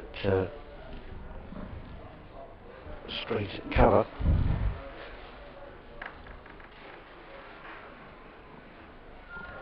It's disappointing though, just to pick up on that point from Thanos. You know, if you can't attend, if you'll let the club know, somebody else could take your place. Oh, and he's played it on by the look of it. Brett D'Oliveira, he's got to go. Ball cutting back into him and taking that thin inside edge down onto the stumps, and D'Oliveira is out second ball. After that terrific knock against Lancashire on Sunday, he's back to earth, a little bit of a bump, out for a duck, and the Rapids have lost a wicket in the first over, exactly what they didn't want to do in the pursuit of this testing total. Oliveira cleaned up by David Willey, brings Moeen Ali in though. Someone needs to do for the Rapids what Johnny Bairstow did for the Vikings. There's a man capable of doing that, of course, for the Rapids. It is their captain. A disappointment for Oliveira. Yeah, disappointing evening, didn't get to bowl. Out for a duck.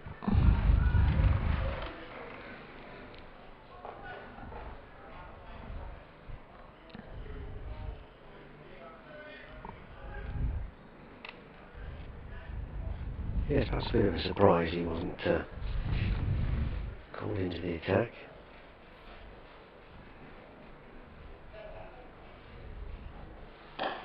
He didn't bowl against the Outlaws, did he, that first match last Wednesday? Nobody played an important role against Lancashire, didn't he? Yeah. Crucial with the ball as much as the bat in many ways. But his evening's work is over. Out second ball.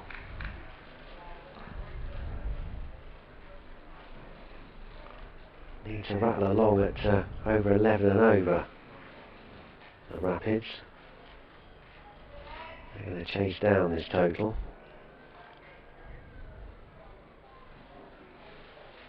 Should be wide. Can go back to the top of the North group with a win tonight, but they do need help from Leicestershire. They're playing the Birmingham Bears this evening. Started later than they did here. I think it was a 6:45 start. And Birmingham 54 for 2 into the end of the 8th over there.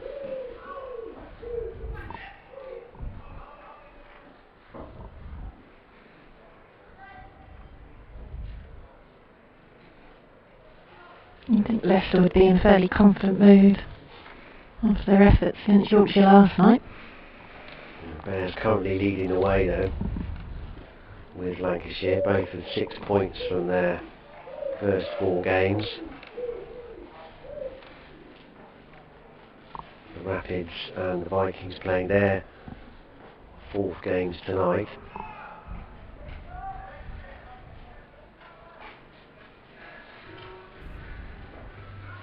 Just 3 coming off that first over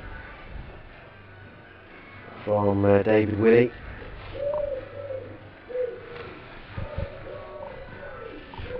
Vessels who hit 91 in a brilliant innings, I remember, up at Headingley a couple of years ago in a game that Worcestershire won. That's the game we did. Oh, you didn't like the height there, did you? I struggled with the height a bit, for being honest.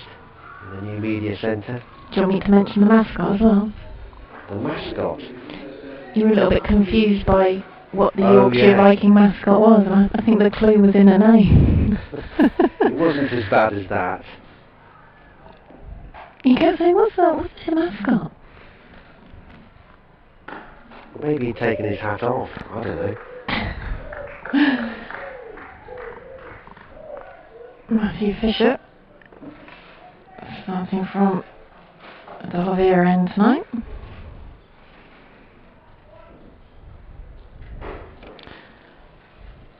I'll let you off. We were a long way away and you were suffering from vertigo. Yeah. I mean, looking for a boundary on that one, didn't quite time it away.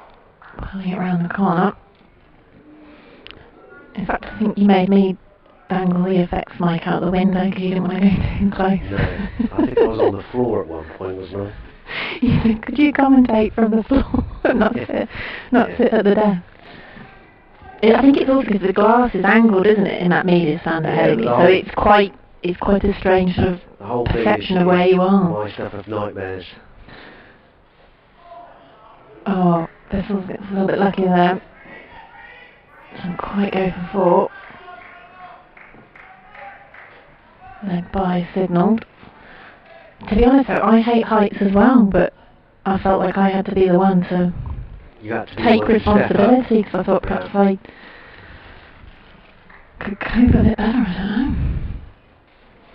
Oh, it's a great view though, isn't it? Great place to commentate from. That was a great knock from Vessels, another one needed this evening. Hit hard by Mo and Ali. Sadly doesn't get anything for it.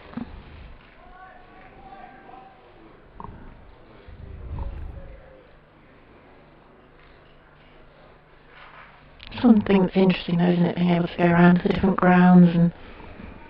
I'll see how many make you feel sick. Not quite, but just the different sort of places, the facilities, the commentary positions, the food.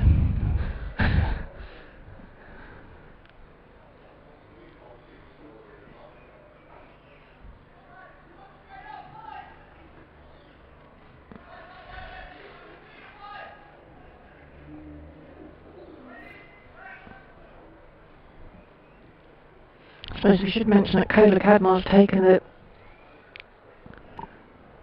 gloves, hasn't he, to take up the wicket-keeping duties. Johnny Bairstow not able to do that after suffering an injury during his innings. Vessels pulls this one round. Again, not quite getting the timing to get a boundary. The former Worcestershire player Tom Kola Cadmar with the gloves for the Vikings.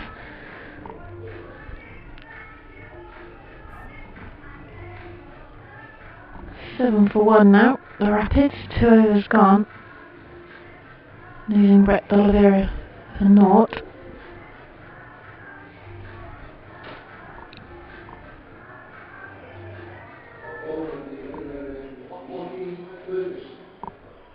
Here we are then, some express pace in the form of New Zealand international Lockie Ferguson. Shot to fame in the World Cup a couple of years ago. I love watching him bowl.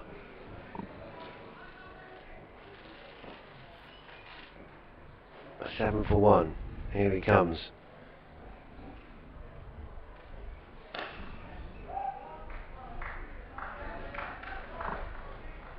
That'll recede on the edge of the circle, a fine leg.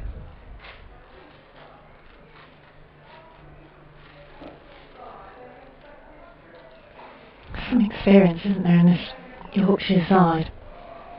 I mean, on paper, this current team is a phenomenal looking one. I mean, power batting,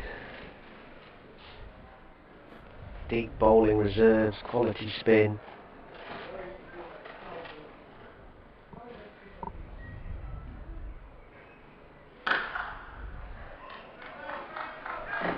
It's also the years of experience, isn't it? You've got Live, Milan, Rashid, all 33. William Bairstow, obviously, hasn't come out for the second innings, but 31.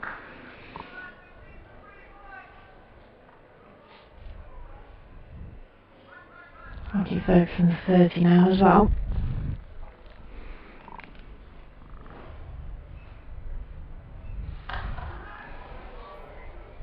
Drop short, but can't be cut off.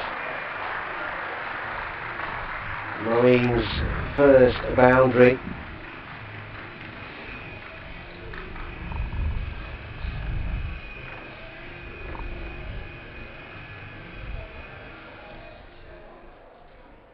Perhaps not 100% time from Marine, but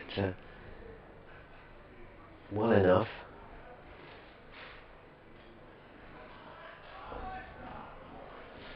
Ferguson wants that area of the field strengthened. A man drops back, another one comes up into the circle at point.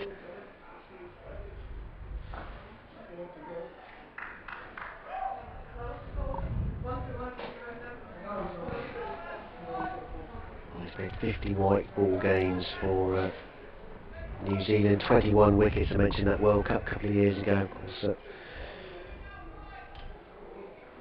which England won so memorably. 21 wickets in the tournament for him. 3 for not many in the final as well, didn't he? Swing and a miss from Moeen.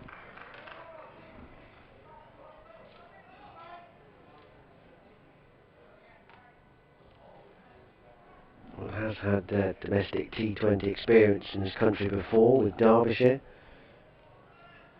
Part of the Derbyshire side that got to their very first finals day in 2018, along with the Rapids. And we all know what happened there. 12 for 1. Moeen goes big. Again, it's not quite out of the middle, but it's enough to get to the rope.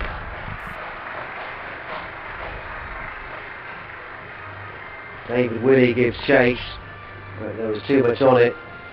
And a 4 to end the over. 16 for 1.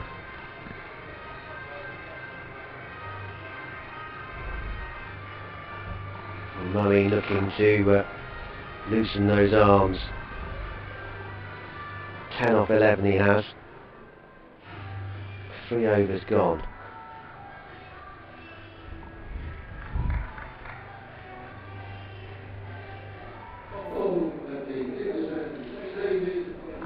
Nine runs coming off that over. Willie's back into the attack. He's changed ends.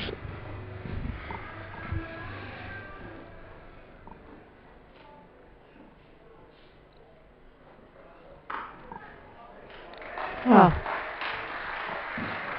Dispatched by Vessels. No ball as well. Oh. Free hit.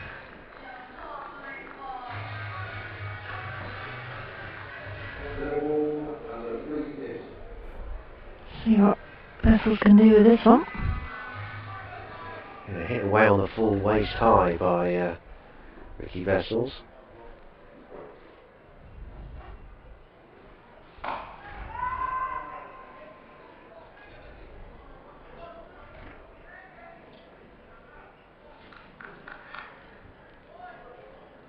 I didn't clock the no ball to start with because I didn't realise it looked quite that high the way he dispatched it.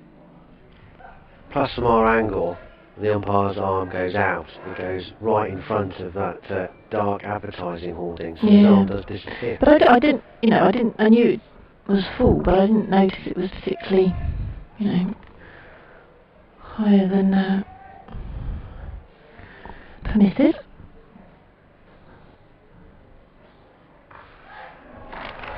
Moeen Ali gets another boundary.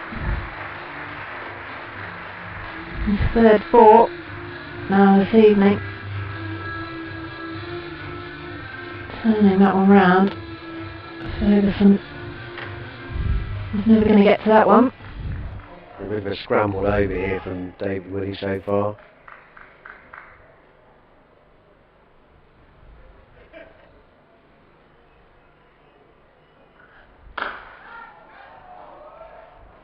Oh, good fielding there. Into the circle. Stopping what could have been a boundary. I think actually that game you mentioned in 2019 at Headingley when Vessels had that knock was also an evening where David Willey, what can only probably be described as threw his toys out the pram a little bit. His evening didn't go his way. Vessels trying to punish that one on the leg side again.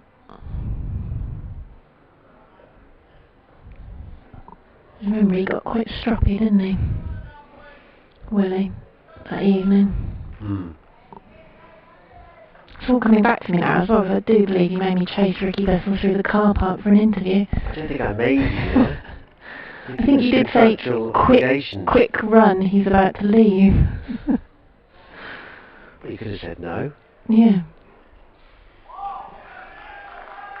It's always good to get the player reactions though after the matches, I think. Hear from them. Well, it was a brilliant knock as well from Vessels when he won the game. Yeah. A game that probably people wouldn't have expected the Rapids to win at that point. Again, a fine season in 2018-2019.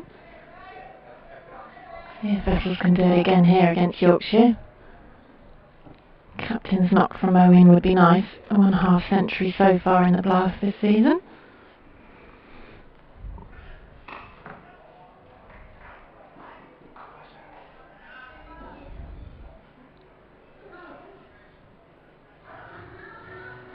David Willey's second over does come to an end.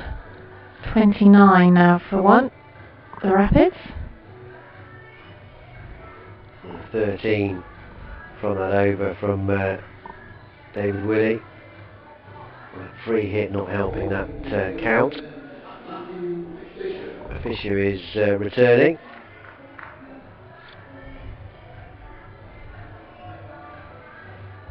First over was a good one, just 3 runs coming from it. 2 overs to go in the power play.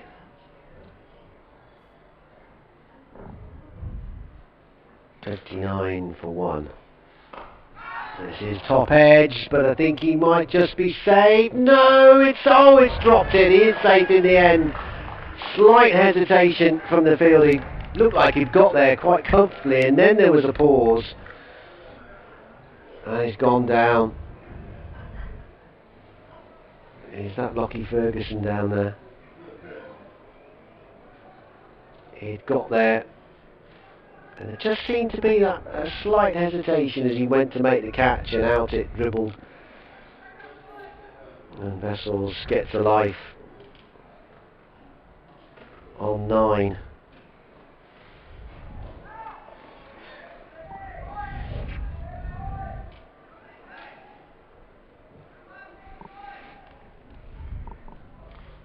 Not quite timed the ball. In fact, even Moeen's fours have not come out in the middle of the bat, and Vessels certainly haven't. He's trying to go big.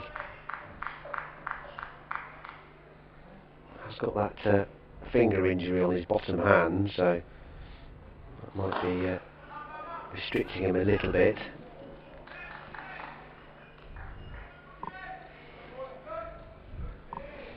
Pop a plaster on it. Get back out there. Get back out. You look like Mr. Bump then.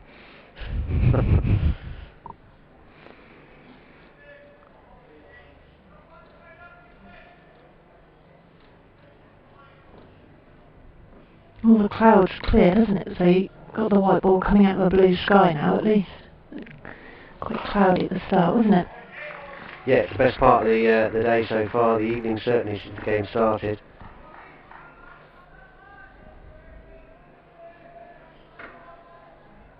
Breeze has dropped as well, so you'd have thought the ball wouldn't particularly have moved a lot. It was quite breezy in the Yorkshire when they were batting.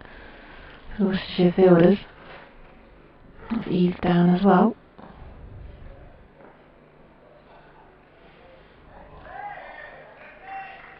Again, not quite getting the timing right. Vessels threw it a bit early. Good bowling this from Fisher.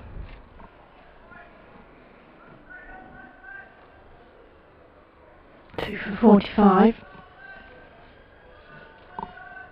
Last game. He's been taking wickets in the second 11 for Yorkshire in T20 cricket. He's conceded a boundary here. That's calmly dabbed away by Ricky Vessels. So he ends the over with a 4. He's going along at 100%, 14 from 14. 35 for 1. 2 overs for 9.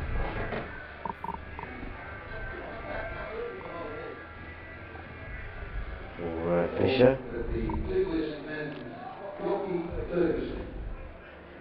And 1 over of the power play remaining. Lockie Ferguson, he dropped that catch in the last over, is coming in.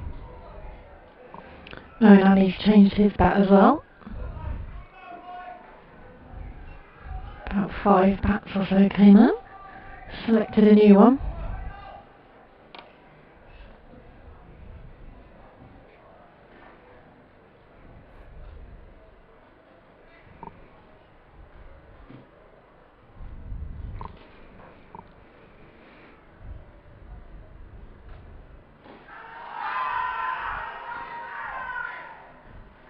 full Yorker ball on the toes of Moeen. Fairly strong appeal from Ferguson, a couple of his teammates, but well, it didn't sound edgy, did it? no, it sounded very shoey. Paddy shoey. But sliding down.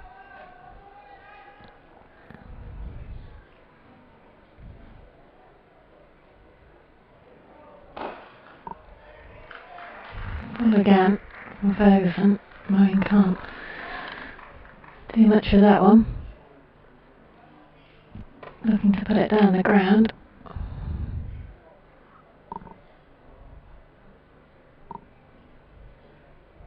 Yeah, when he gets it in there, fires it full and fast. It's so hard to get away.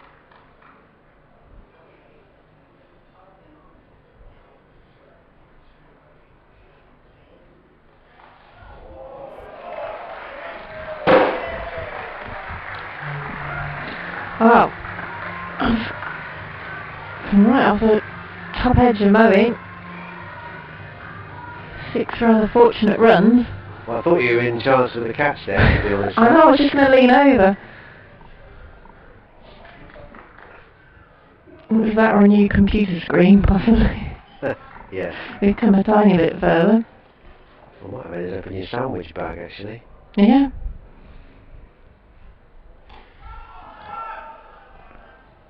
Lucky again from Moeen. Yeah, top edge. That 6 went fine enough, and fortunately for Moeen and the Rapids, far enough. Over the head of Adil Rashid is a short, fine leg. Not that fine. Watched it sail over him.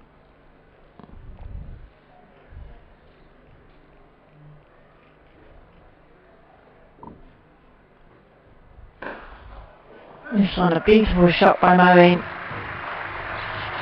And that means he can start to find his timing, putting that one down the ground. Yeah, it's such a fine line for the bowlers, isn't it? Even for someone of Ferguson's class. Not quite as full as the previous ones in the delivery, which Moeen couldn't do anything with. Just gave him enough of room to get in that elevation and away. It was a lovely slap past him for 4.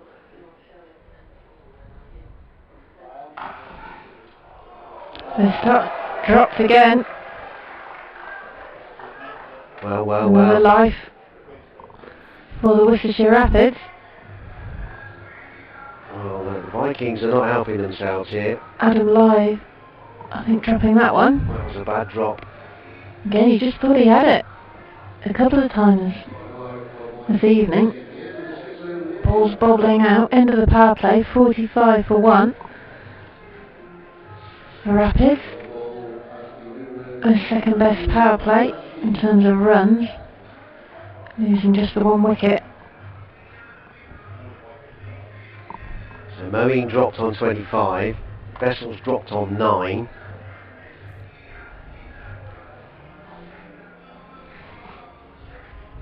Adam Rashid is coming in, hoping to restore order here for the Vikings. 45 for 1. Vessels 14 from 14 on strike.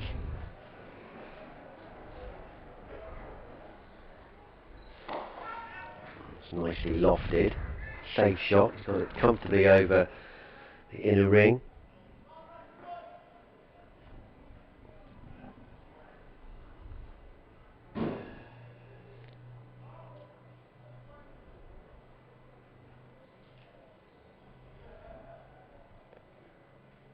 Moeen 26 from 21.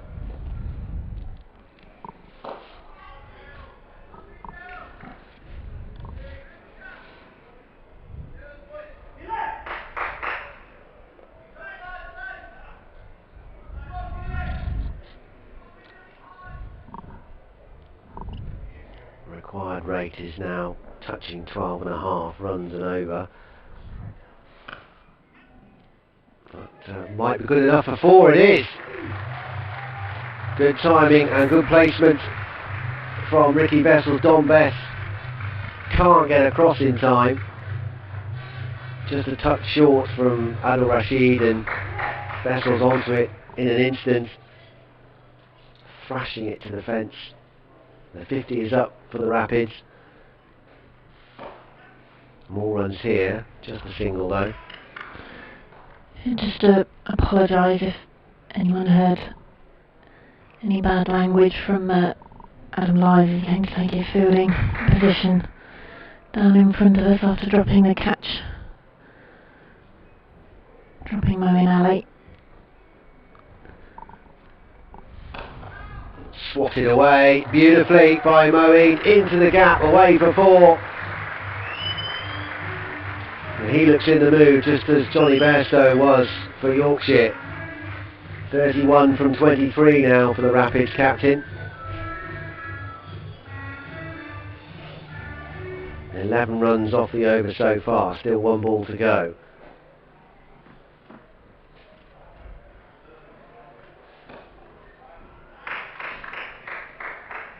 Nice reply from Adil Rashid.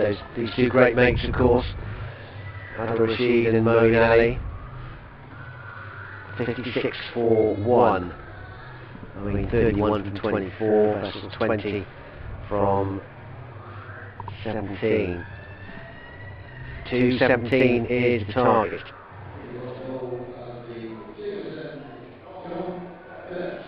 Obviously spin at both ends. Worcestershire now going on 8 runs and over, so they still need to accelerate here.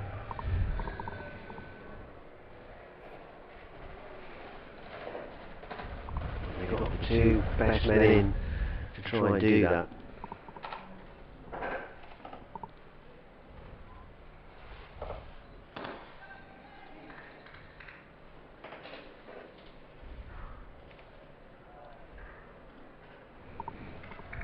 Isn't that rotating the strike, taking the singles, running the twos, as well as getting those boundaries wherever he can. 30 boundaries in the Yorkshire innings. 9 already from the Rapids. Slow start from Yorkshire, but then they accelerated well.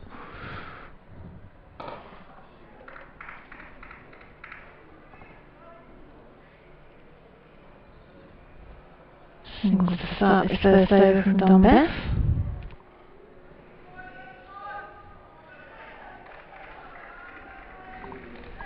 Do that captain's knock, couldn't we?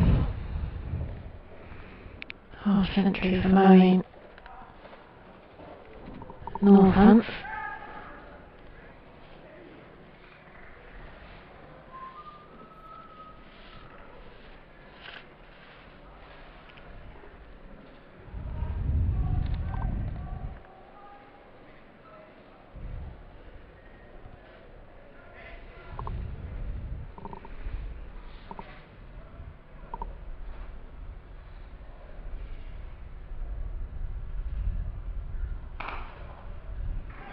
Down well by Gary Balance, who's on as 12th man.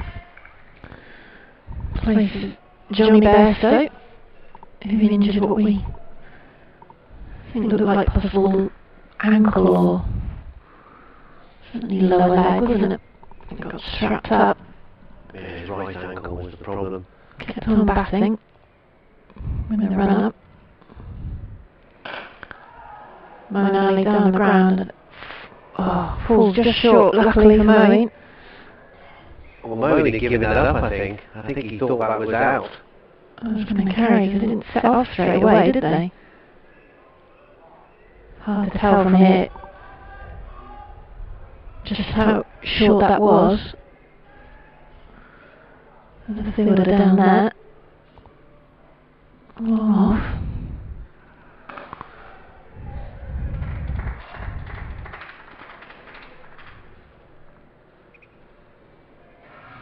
Beth finishes his first over, 61 for 1 then, the Rapids, after 8.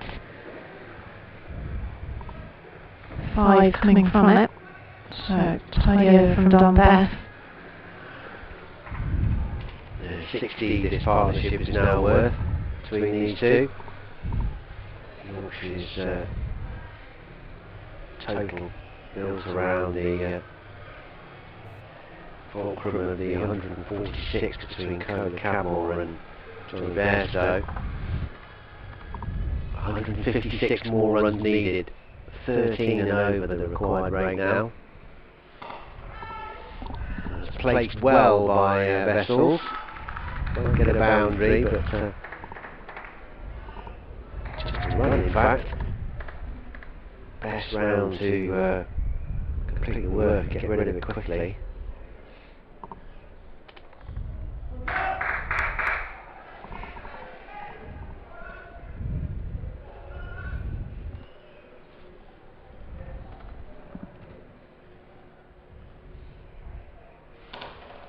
Speed away again, that's gone all the way.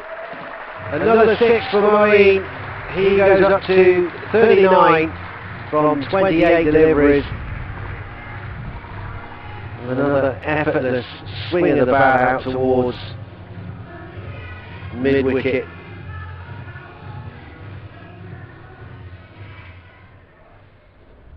.68 for 1. Some information passed there from Cola Cabmore to Vikings T20 captain David Willey.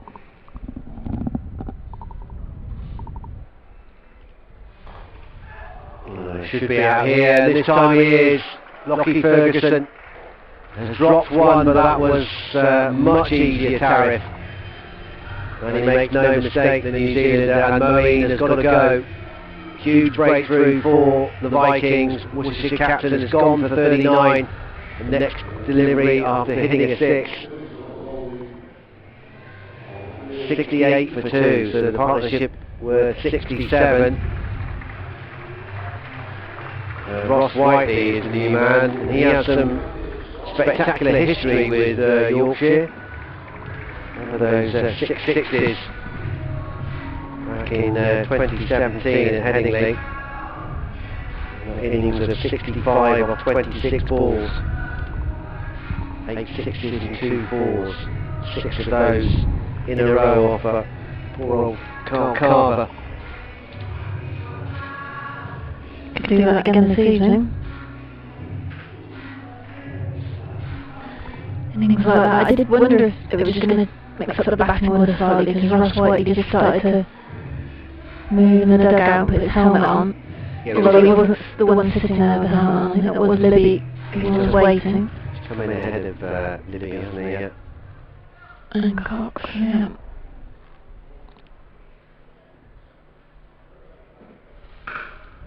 You can understand the thinking.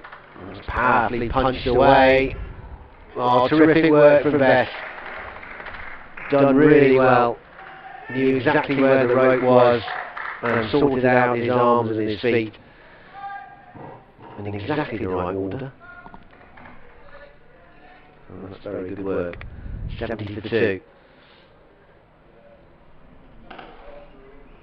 And again, the Vikings backing up the bowlers in the field here.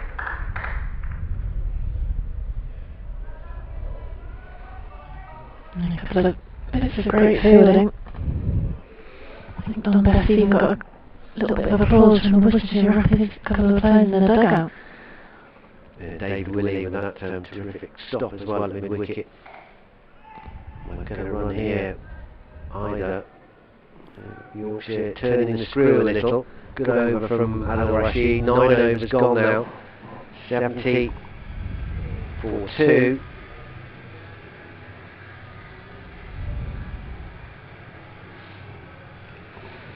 Crucially the big wicket as well. So Moeen Ali. So the pressure is on all the Rapids batsmen coming in. They have to keep the momentum going. Haven't quite got to double their current scoring rate, but not far off it. Going just over 7.5. They need nearly 13.5.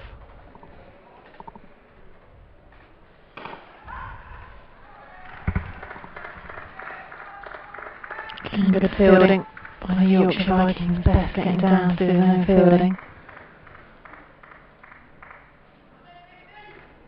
Glad the man enjoyed that. It's getting a little bit noisier in the field, the Vikings.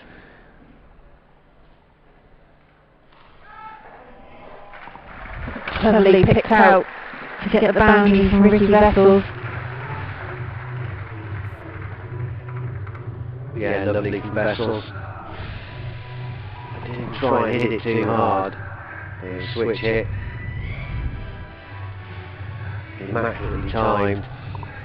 Picked the spot perfectly. It's clever batting.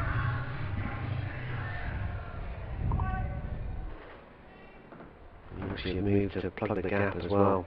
Gary Balance has gone into backward point.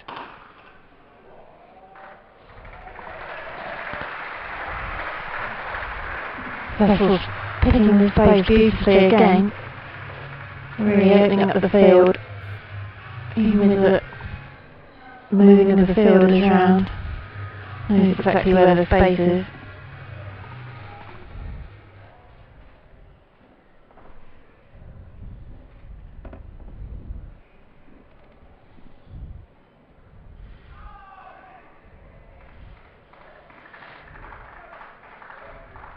Can't do it again. Leg by. Approaching the halfway mark, 79 for 2. Another 138 to win needed. Rapids are going to continue their unbeaten run in the competition so far. 2 wins from 3. An amazing tie to start the competition. Somewhat rescuing the game.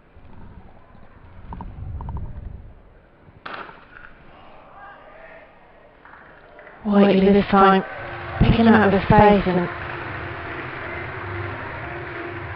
just making it teasingly close to the Yorkshire fielder.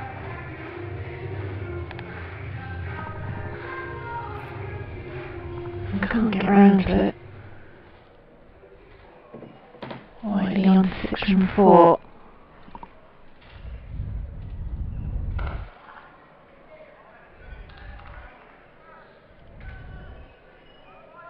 Top ball to finish Bessel's over at halfway stage, 83 for 2. Yorkshire by comparison, 90 for 2. It's not far off. Not far off, just the 7 is different. Both 2 wickets down. Factor in the Bairstow acceleration, 134 needed for victory. Rashi to continue. There's quite a factor to factor in as well, isn't it? There's a lot of factoring into that factor. 1 for 20 so far from his 2 overs. Oh, it's a top edge. I think this could be curtains for Ricky Vessels. It is. Cola Cadmore doing the work with the gauntlets, and Vessels trudges off with a rueful inspection of the toe of his bat, and he's gone for 32, and another crucial breakthrough for the Vikings, and Worcestershire's momentum is starting to bleed away here a little. 83 for 3. Halfway through the innings. Ben Cox is the new man, so they just keep coming for Worcestershire in terms of the batsman who can, in theory, still pull this off. But it's tough. It's tough to start your innings and you have to smack it straight away. They can need over 13.5 runs and over. Rate has dropped to just a nudge over 8. So work to do. Much now resting on these 2 and those to come. There's an appeal from Cola Cadmore, but that sounded like a rather large inside edge on that from White. Indeed, there's no tapping of the knee from the umpire.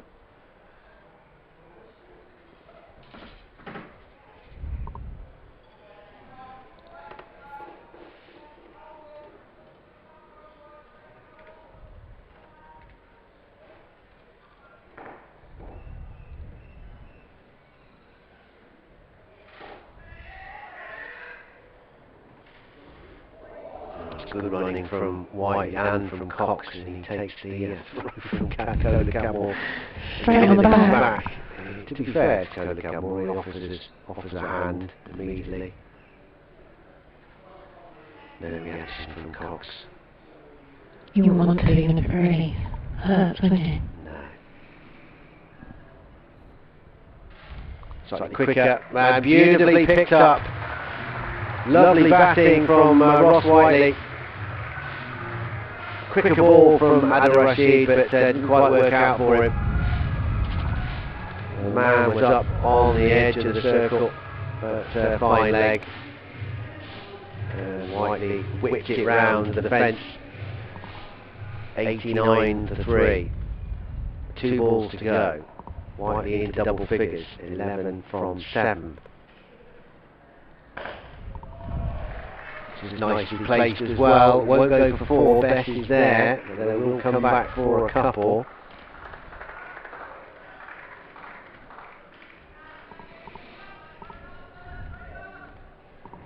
.65 for Ross Whiteley in the 2 games so far. Didn't bat on Sunday.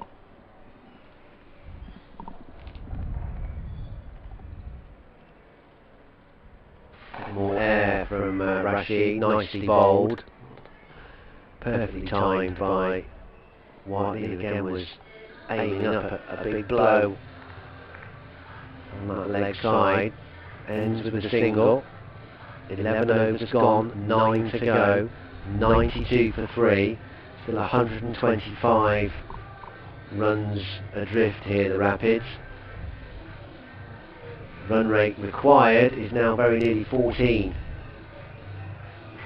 Current run rate under 8.5.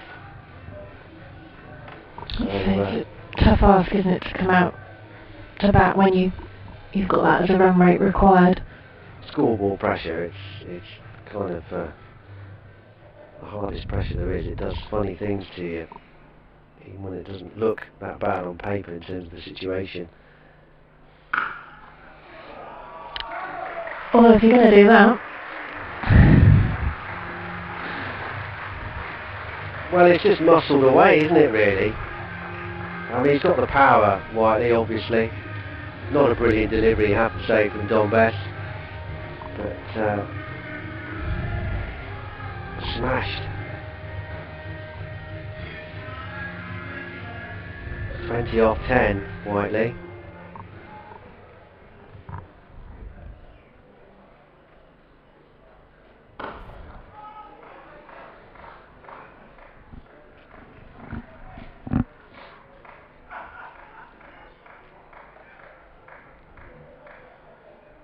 Matching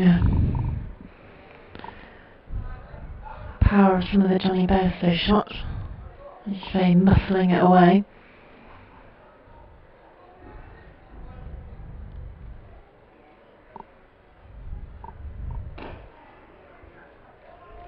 We'll look for 2, won't they, here? And they'll get them. That's good work.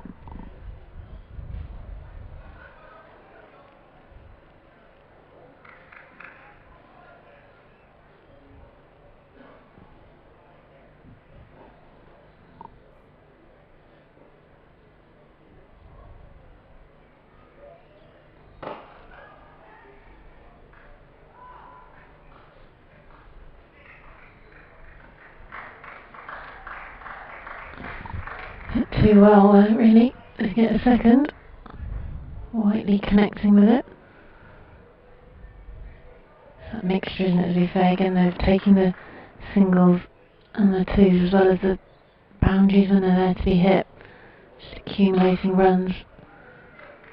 Cox reaching for that one. Only a single again to end that 3rd over of Don Bess. Yorkshire continuing to squeeze with a spin. Still got 2 overs from Lockie Ferguson as well that can come, and 2 from Fisher and Willie as well. 3 Yorkshire bowlers who opened up the innings. Well, they haven't hit the required rate yet, Worcestershire, any over so far. 13 is the most they've got. They've done that twice. In the 10th over and the 4th over. But it's now over 14 runs and over they need. Matthew Fisher returns, 113 needed for victory here for the Rapids. The Vikings remain firmly in the box seat. Just a single. They'll try and put pressure on David Willey, but he knows that no chance of being a 2. Just make sure of the fielding. Even brought out the long barrier to make sure. Now they'll try and discuss a few more plans. Now it's Ross Whiteley on strike.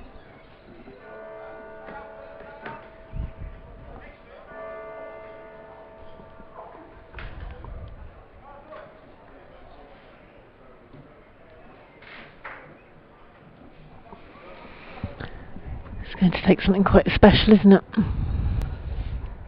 Still, they're not completely ready. Willie himself is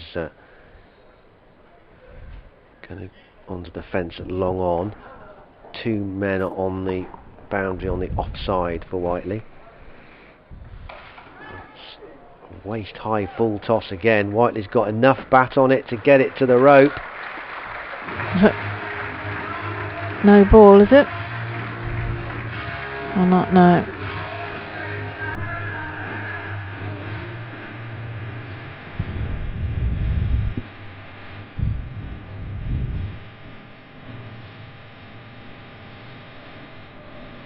Poor bowling from Fisher. A gimme there for Whiteley. We spent a long time setting the field as well. Yeah, if you bowl that, God, that undoes all the planning. Still changing the field around again. Just don't bowl a full toss. So it's a good place to start. You don't want to just pop and tell him though. No. 109 at 4-3. Bit of bat on this as well for oh no, there isn't. Thought I had a bit of an edge on that, but no. Still 1 to the total though, 110.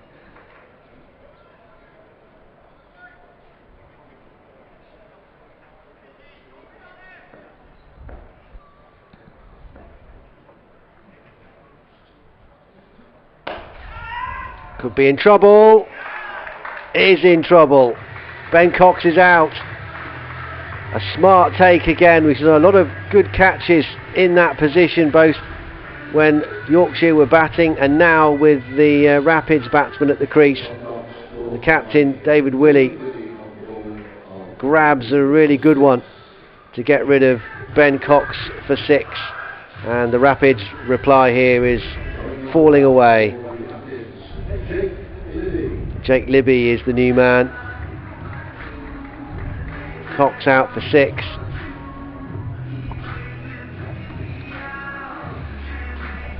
Yeah, that one was dipping on Willie as well, wasn't it? He came in, you wonder if it was just going to fall short, hopefully for Ben Cox. Was that 4 catches we've seen in that position tonight and a drop? That's where Lyde put one down. No, he didn't put it down here, he came to field here after.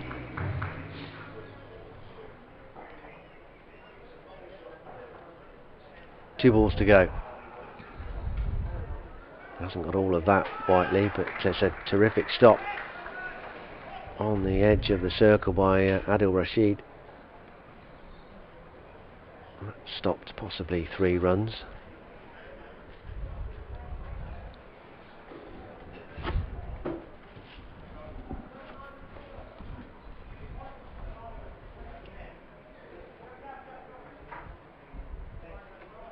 111 for 4.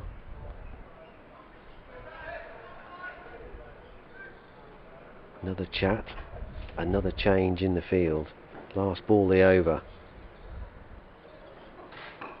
Leading edge should be out and is. Libby's out first ball. It's been a good touch for Worcestershire and in this form of the game as well, but not tonight. Hasn't hung around long. Out immediately. Fisher strikes again, and Worcestershire now are 6 down, 111, and are sliding towards a heavy defeat here. Ed Barnard is the new batsman.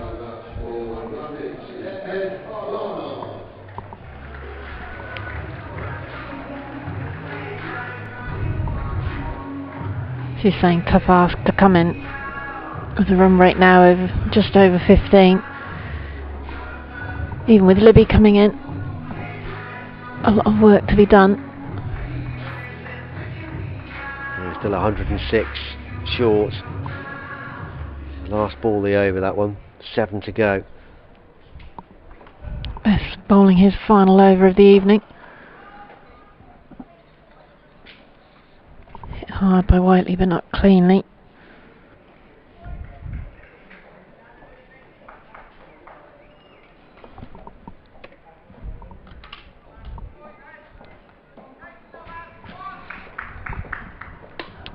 Barnard to take his first ball.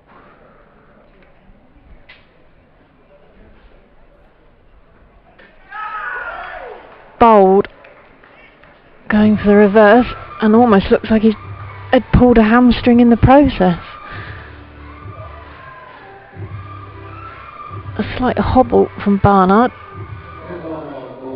as he left the way. Wickets tumbling now for the Rapids. Wickets falling at 83, 110, 111, 112. 112 for 6.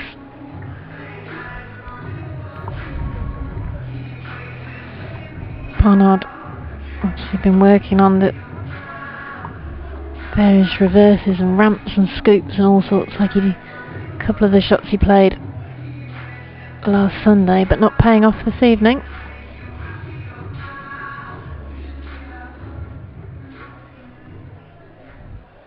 A rather unlikely 105 needed to win. Good in the field again by the Yorkshire Vikings. Will Frayne that time.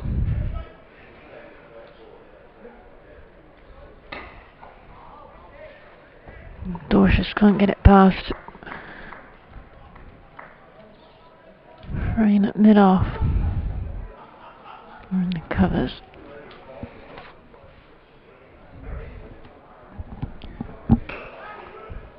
Tries the other side and smartly caught by David Willey. The end of Ben Dorshus. He's gone for a duck as well. Well, that was brilliant from Willey. My first instinct was I wonder whether that might have been a bump ball, but obviously not. Again, very smartly done.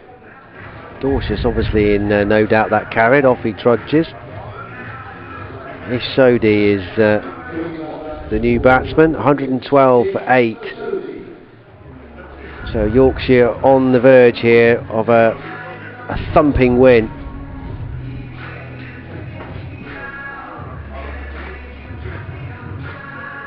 A difficult evening for Worcestershire Rapids. Yorkshire making 216 from their 20 overs. Fantastic knock by an injured Johnny Bairstow. Sodhi to face his first ball. Again, can't clear best, who completes his evening's work. Well, at least they shouldn't set any records tonight, unwanted ones for Worcestershire. Their record defeat in T20 cricket in terms of runs is 104, which it would be now if they lost the last 3 wickets for no addition to the score. That was against Yorkshire back in 2010 up at Headingley. It's the only defeat by 100 runs that they suffered, but they are uncomfortably close to a second one tonight. Still 105 from victory, 3 wickets left, 6 overs to go. The required run rate now is an academic 17.5. Whiteley will obviously do his best, but the situation looks hopeless.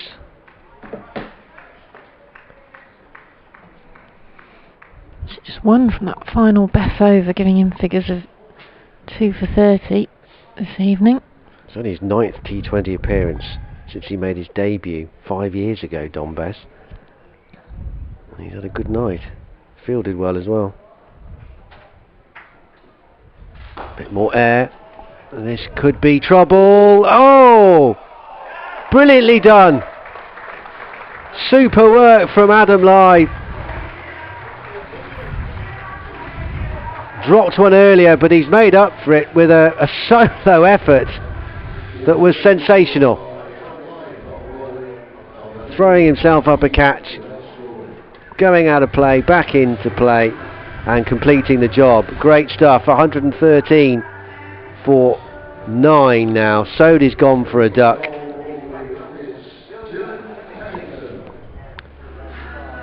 A third duck, unfortunately, of the Worcestershire innings. And Worcestershire on the brink here. Oh, the 4th, isn't it, actually?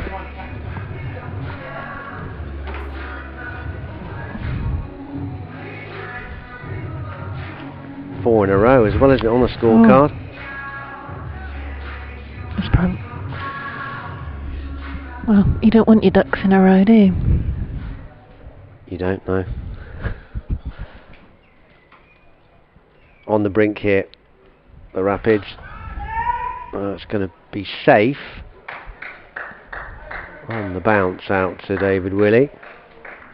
So the Rapids will get a look.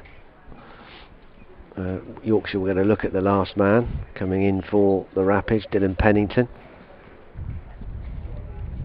He's played a decent hand as a number 11 in red ball cricket this season.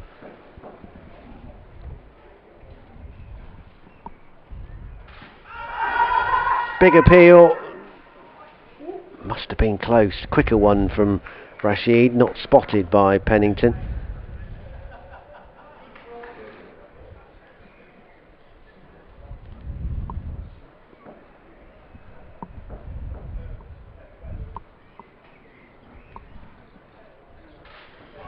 Oh, and that very nearly cleaning him up as well. It'll go all the way to the fence for 4 byes.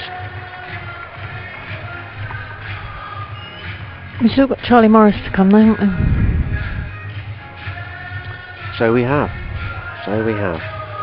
Yeah, for a moment I thought Lyth hadn't done brilliantly, because I thought he'd got 1 foot either side of the rope, but he must have just hovered as he sort of hopped from one leg to the other. You shouldn't doubt him, Sally, shouldn't doubt him. This will be just a single. It's incredible, though, isn't it, how they practice things like that, knowing where the boundary rope is and either throwing a catch to a teammate or throwing it up themselves.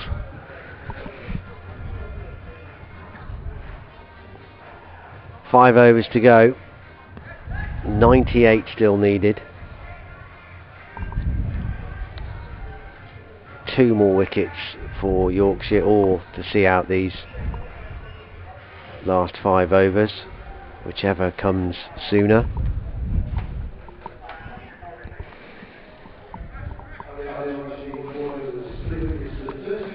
Worcestershire had gone into this game with the best net run rate of all the teams in the North Group as well.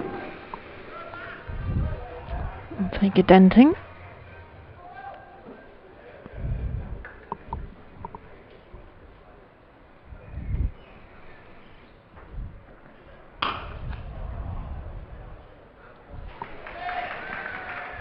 Well fielded there by Bess again. He has had a good evening, hasn't he?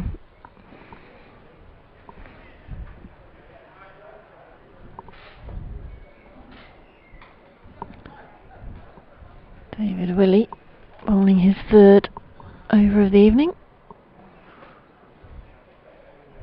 Opened up the bowling this evening.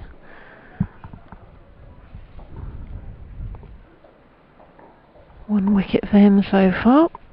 That of Brett D'Oliveira early on. And Whiteley's caught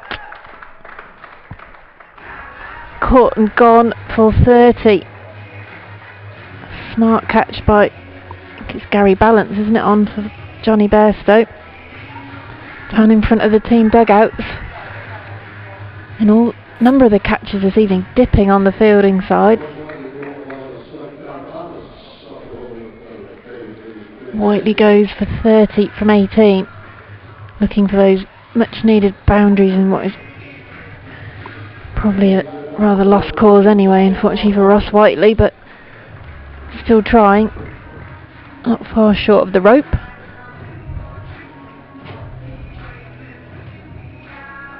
Charlie Morris out to the middle, it's number 11.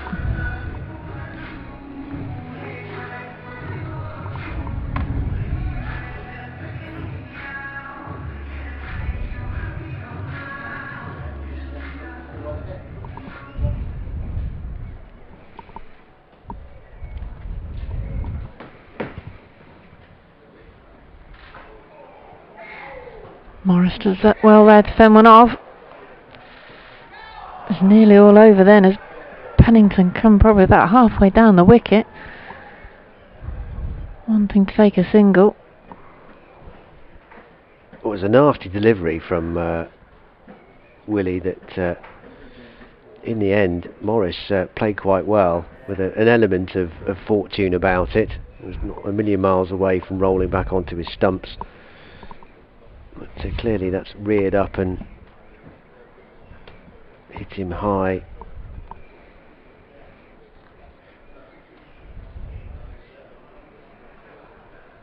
Didn't hear a clank of a helmet sound, but obviously struck him somewhere up, perhaps near the throat. He's taking a minute out here, Charlie Morris, understandably.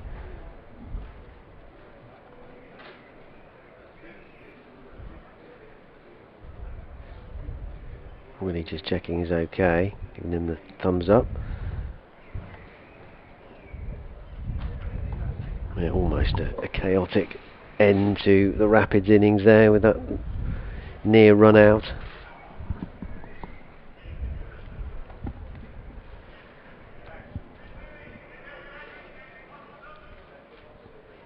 Have they taken out a new helmet or not? Or are you just having a look at the no, it's just current one? Inspecting his current one.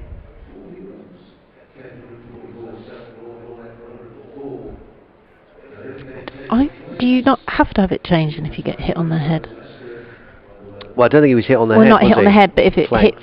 hits it at all, if they don't know what damage at all, or is that because that's flicked off somewhere else? They deem it to be not come caused off his enough damage. Glove or something, up. or bat handle that's gone up and maybe caught him under the chin or more the grill or something. Difficult to say, really. Yeah, but certainly didn't sound like it hit him on the helmet. No, it flush. wasn't a full helmet blow.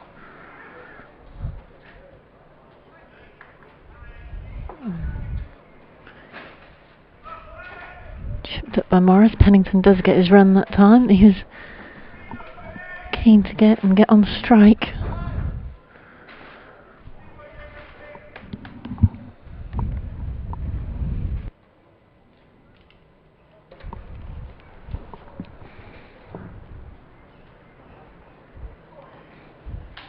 Bouncing delivery there.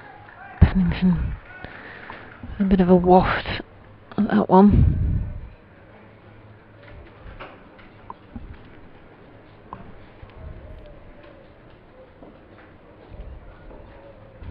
Rather disappointing end, or towards the end of this one. innings for Worcestershire Rapids. Pennington tries again. Just getting the thin air as David Willey finishes that over. His third this evening.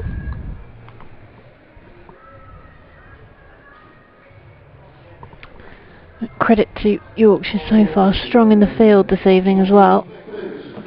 Back up the batsman. Ferguson's got 2 overs up his sleeve, 2 overs for 19 so far. The Vikings 1 wicket away from a handsome win here at New Road. It's been fairly even over the years, hasn't it? I think 5 wins each from the 10 games they've managed to get in.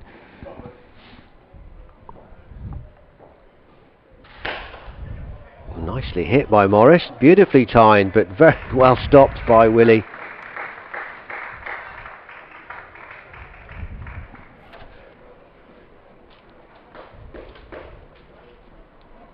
Well, he's got a bit about him as a number 11, Charlie Morris.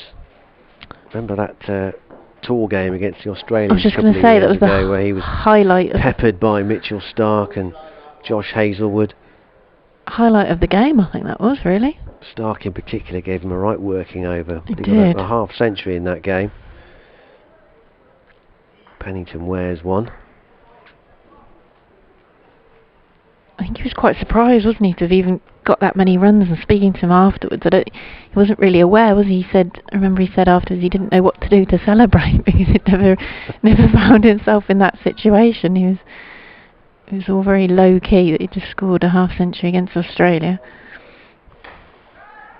In the air, might be it, down to third man, taken, and Yorkshire Vikings have won by 94 runs. A thrashing for the Worcestershire Rapids, who taste defeat in this season's Vitality Blast for the first time. But ever since a brilliant 100 for Johnny Bairstow, the Rapids were up against it, chasing down this 217 needed. Bairstow and the former Worcestershire man Tom Kohler-Cadmore doing the damage. A partnership of 146 those two put on for the 4th wicket. Terrific figures from Ben Dorsius, finishing with 4 for 31. His best figures for Worcestershire, continues to get better and better, but the Rapids reply never really got going. 32 from Ricky Vessels, 39 from the captain Moeen Ali, and 30 from Ross Whiteley, but the innings fell away from there. 4 ducks in a row as Libby, Barnard, Dorsius and Sodhi all departed without scoring. Adil Rashid ending with 3 for 32, 2 wickets apiece for Willie Fisher and for Dom Bess. I'm afraid it's Worcestershire's 3rd heaviest defeat in terms of runs ever in T20 cricket, just behind the 96 run defeat suffered at Old Trafford against Lancashire in 2016. So it's been an evening to forget for the home side, but with the fixtures coming thick and fast, they are back in action again in 48 hours time here at New Road once again, when they take on Northants Steelbacks. So please do join us again for that game. Yeah, I think that's the thing, isn't it, with T20? There's so many group games, 14 group games. Always find that slightly odd that there's only 2 teams you don't play twice. Why can't we squeeze in 2 more games and play everyone twice? But never mind, that's not for me to decide. But I think it could have such a bearing, though, for me, on which 2 teams you might only play once.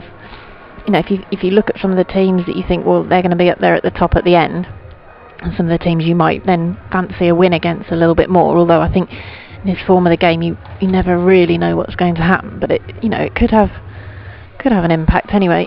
But 14 group games, so Worcestershire's first defeat, but that won't trouble them too much, as Dan says. Back on again on Friday evening, 5:30, that one again. We'll be here. You can watch on the club's official YouTube channel. Get in touch using the hashtag Rapids for that one as well. and that could well be the last game that Worcestershire Rapids have Moeen for as well, unfortunately, before he's off on England duty. Yeah, that would seem to be the case. One more game for Moeen. Of course, Yorkshire lose a healthy contingent of their squad as well to the T20s with Sri Lanka. But, with 4 of the first 5 games here at New Road, the Rapids will be hoping to restore that momentum, and they have the chance to do that on Friday night. It's a 5:30 start against the Steelbacks, so we will see you then. So thank you very much for your company wherever you've been following us tonight. From me, Dan Wheeler, and from Sally Bentley-Reid.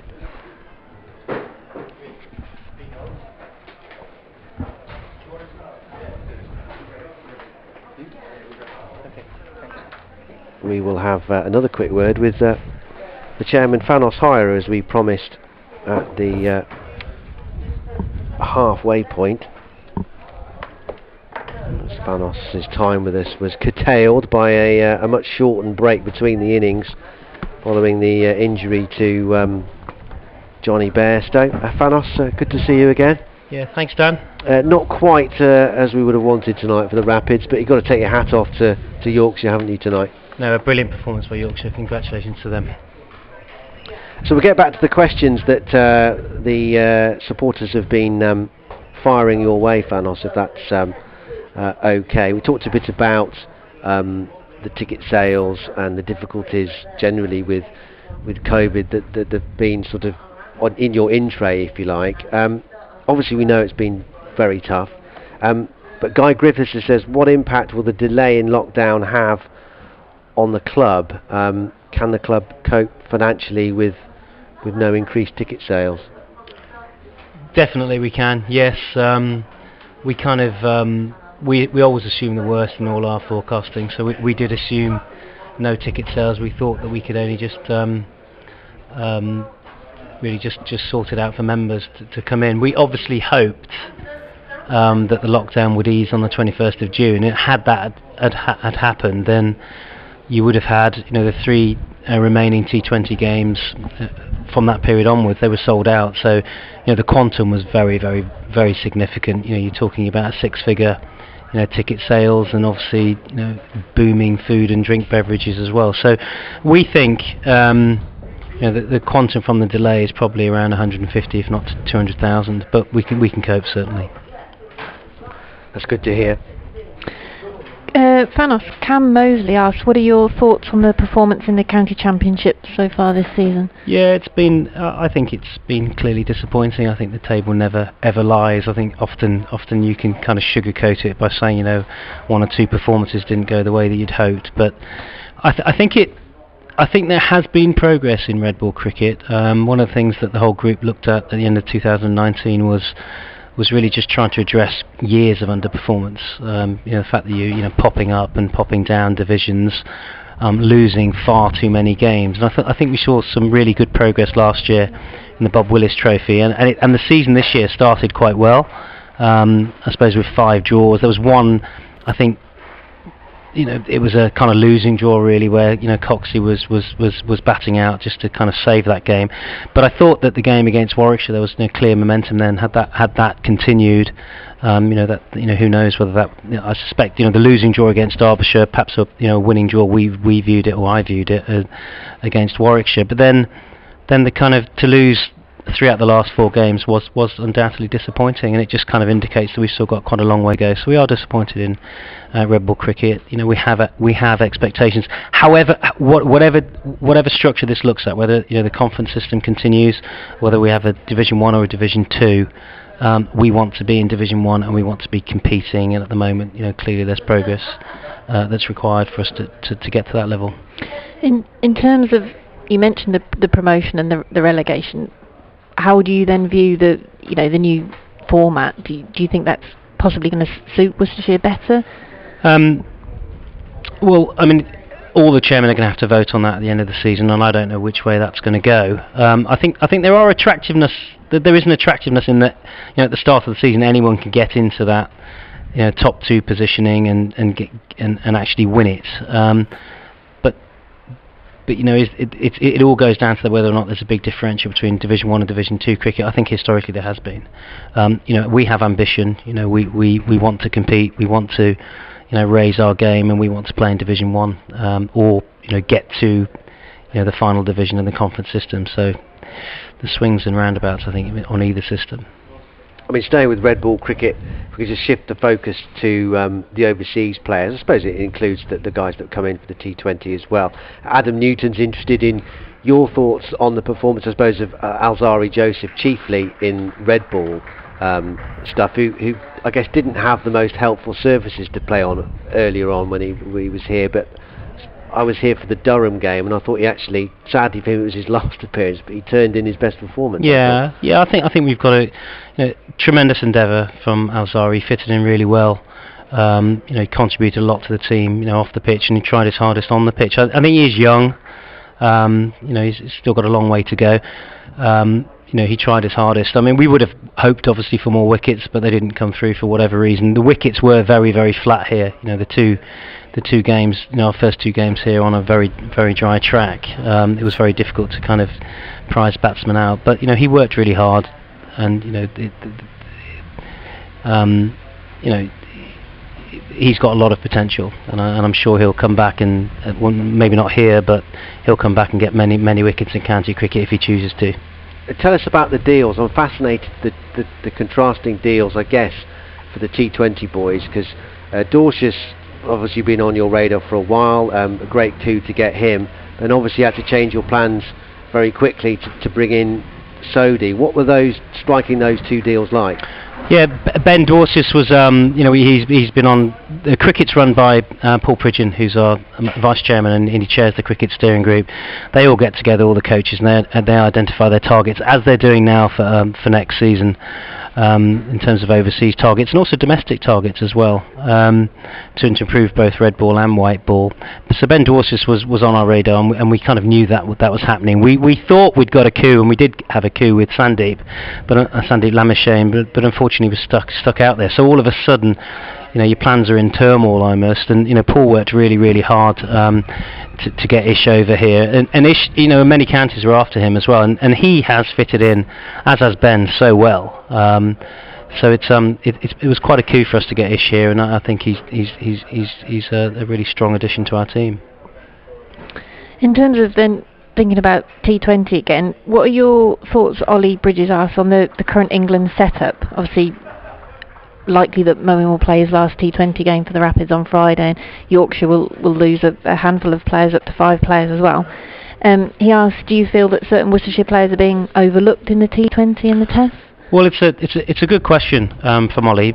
All I'd say is, we're in constant dialogue with England selectors, and England selectors are here today. Jeff Arnold was here, looking at quite a lot of talent, and Jeff has been here, throughout Red Ball, looking at a lot of our talent as well. I think there's probably 3 or 4 of our players that are on the radar at the moment. I just think, it's all about performances. It's all about, remaining consistent, maybe getting on Lions trips, improving yourself, at that level. But I don't think you're disadvantaged in any way, and I think quite a few of our players, if they carry on performing, will get selected.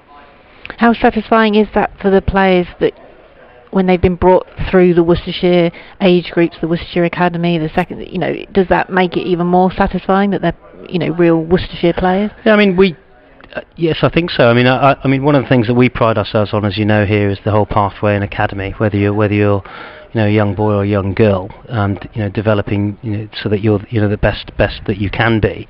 And we've had lots and lots of success on that. Obviously, it's not just in men's cricket. You've seen a lot of our team in the under-19s. Obviously, Moeen came here, admittedly from Warwickshire, but developed into the England talent that he is now. But you saw Emal in the ladies test team as well, which is really, really pleasing for us. And Sarah Glenn as well in white ball. So it's huge for us. We want to develop. It's really important to us to develop local talent and also then hopefully become national talent, and hopefully in the case of Moeen, a global talent as well. Our pathway in academy is hugely important to us, but it's not binary. Sometimes you're just not going to get the talent, and sometimes you have to go out and improve it, and that's what we've done with Jake, and hopefully Gareth Roderick will come good too. And we'll end, Fanos, if it's okay, with a quick question from Jeff, or questions from Jeff Marchant. I guess turning the focus back towards the financial side of things, and in the flood, which obviously is an annual headache for you and everybody here. He said, would the flooding frequency and the clean-up costs ever get so bad that you might contemplate leaving New Road? Yeah, Jeff has been texting regularly, hasn't he? I'm going to call him GTR Marchant. Would the flooding... No. I think what we've got to do... flooding is an absolute reality. It's something that this club has been dealing with for the last 150-odd years. But the problem is that the frequency is increasing, as we've seen that, to almost catastrophic effects over the last kind of couple of years. It was a really bad flood between 2019 and 2020. It has been dry and it has been very hot during the summers, and you can see it now. In fact, if anything, it's barren because it needs watering. So I suppose the issue becomes, if you get summer floods and they enormously impact us regularly during the summer, then that raises a question mark. But that's not how we see things. We accept that we have to have better backup facilities in the event of a summer flood. So Kidderminster do a great job for us, but I just think the user experience isn't that good as a member. So we need to perhaps invest more in an outground, and that's something we're actively looking at. But in terms of our plans, in terms of moving away from New Road, no, that's not the case. But we just got to have better insurance policies out there. In terms of timescale for an alternative to Kidderminster, what would that be realistically? I think the process that we're going to have to go through is work out a back training facility in the winter. So I think don't be surprised if we do commit over the next six to 24 months to a backup facility somewhere in Worcestershire, which will be a pathway base, an academy base, a women's cricket base, a Central Sparks base, maybe a second 11 base. That's kind of stage one, and then stage two, possibly in parallel, will be investing considerably in an outground, be it Kidderminster or anywhere else. These are sensitive discussions that we're going to have with a number of people that would want to host our first 11 in the event of a flood. Sure. Just finally from Jeff, it's a quick one, with a nod to the partnership video with Morgan. What's your favourite flavoured tea? I'm tempted to say peppermint, but I'm going chamomile. Well, actually, my taste in tea is irrelevant because I was making it for everybody else. But no, I'm definitely not Earl Grey, definitely not peppermint, and it's just English breakfast tea for me, I'm afraid. Oh, okay. Not quite Builders, but English breakfast tea. Great stuff, Fanos. Okay, thank you, Dan. Pleasure. Thank you, Sally. Thank you very much. Thanks very much. That's the Worcestershire chairman, Fanos Hira, with his thoughts on answering the questions that you've sent in. So thank you very much to everyone who's sent questions in. There'll be another opportunity at some stage in the future, no doubt, to do that all again with Fanos. But that's pretty much it from tonight, from New Road, from me, Dan Wheeler. And me, Sally Bentley-Reid. Good evening. Good night to you.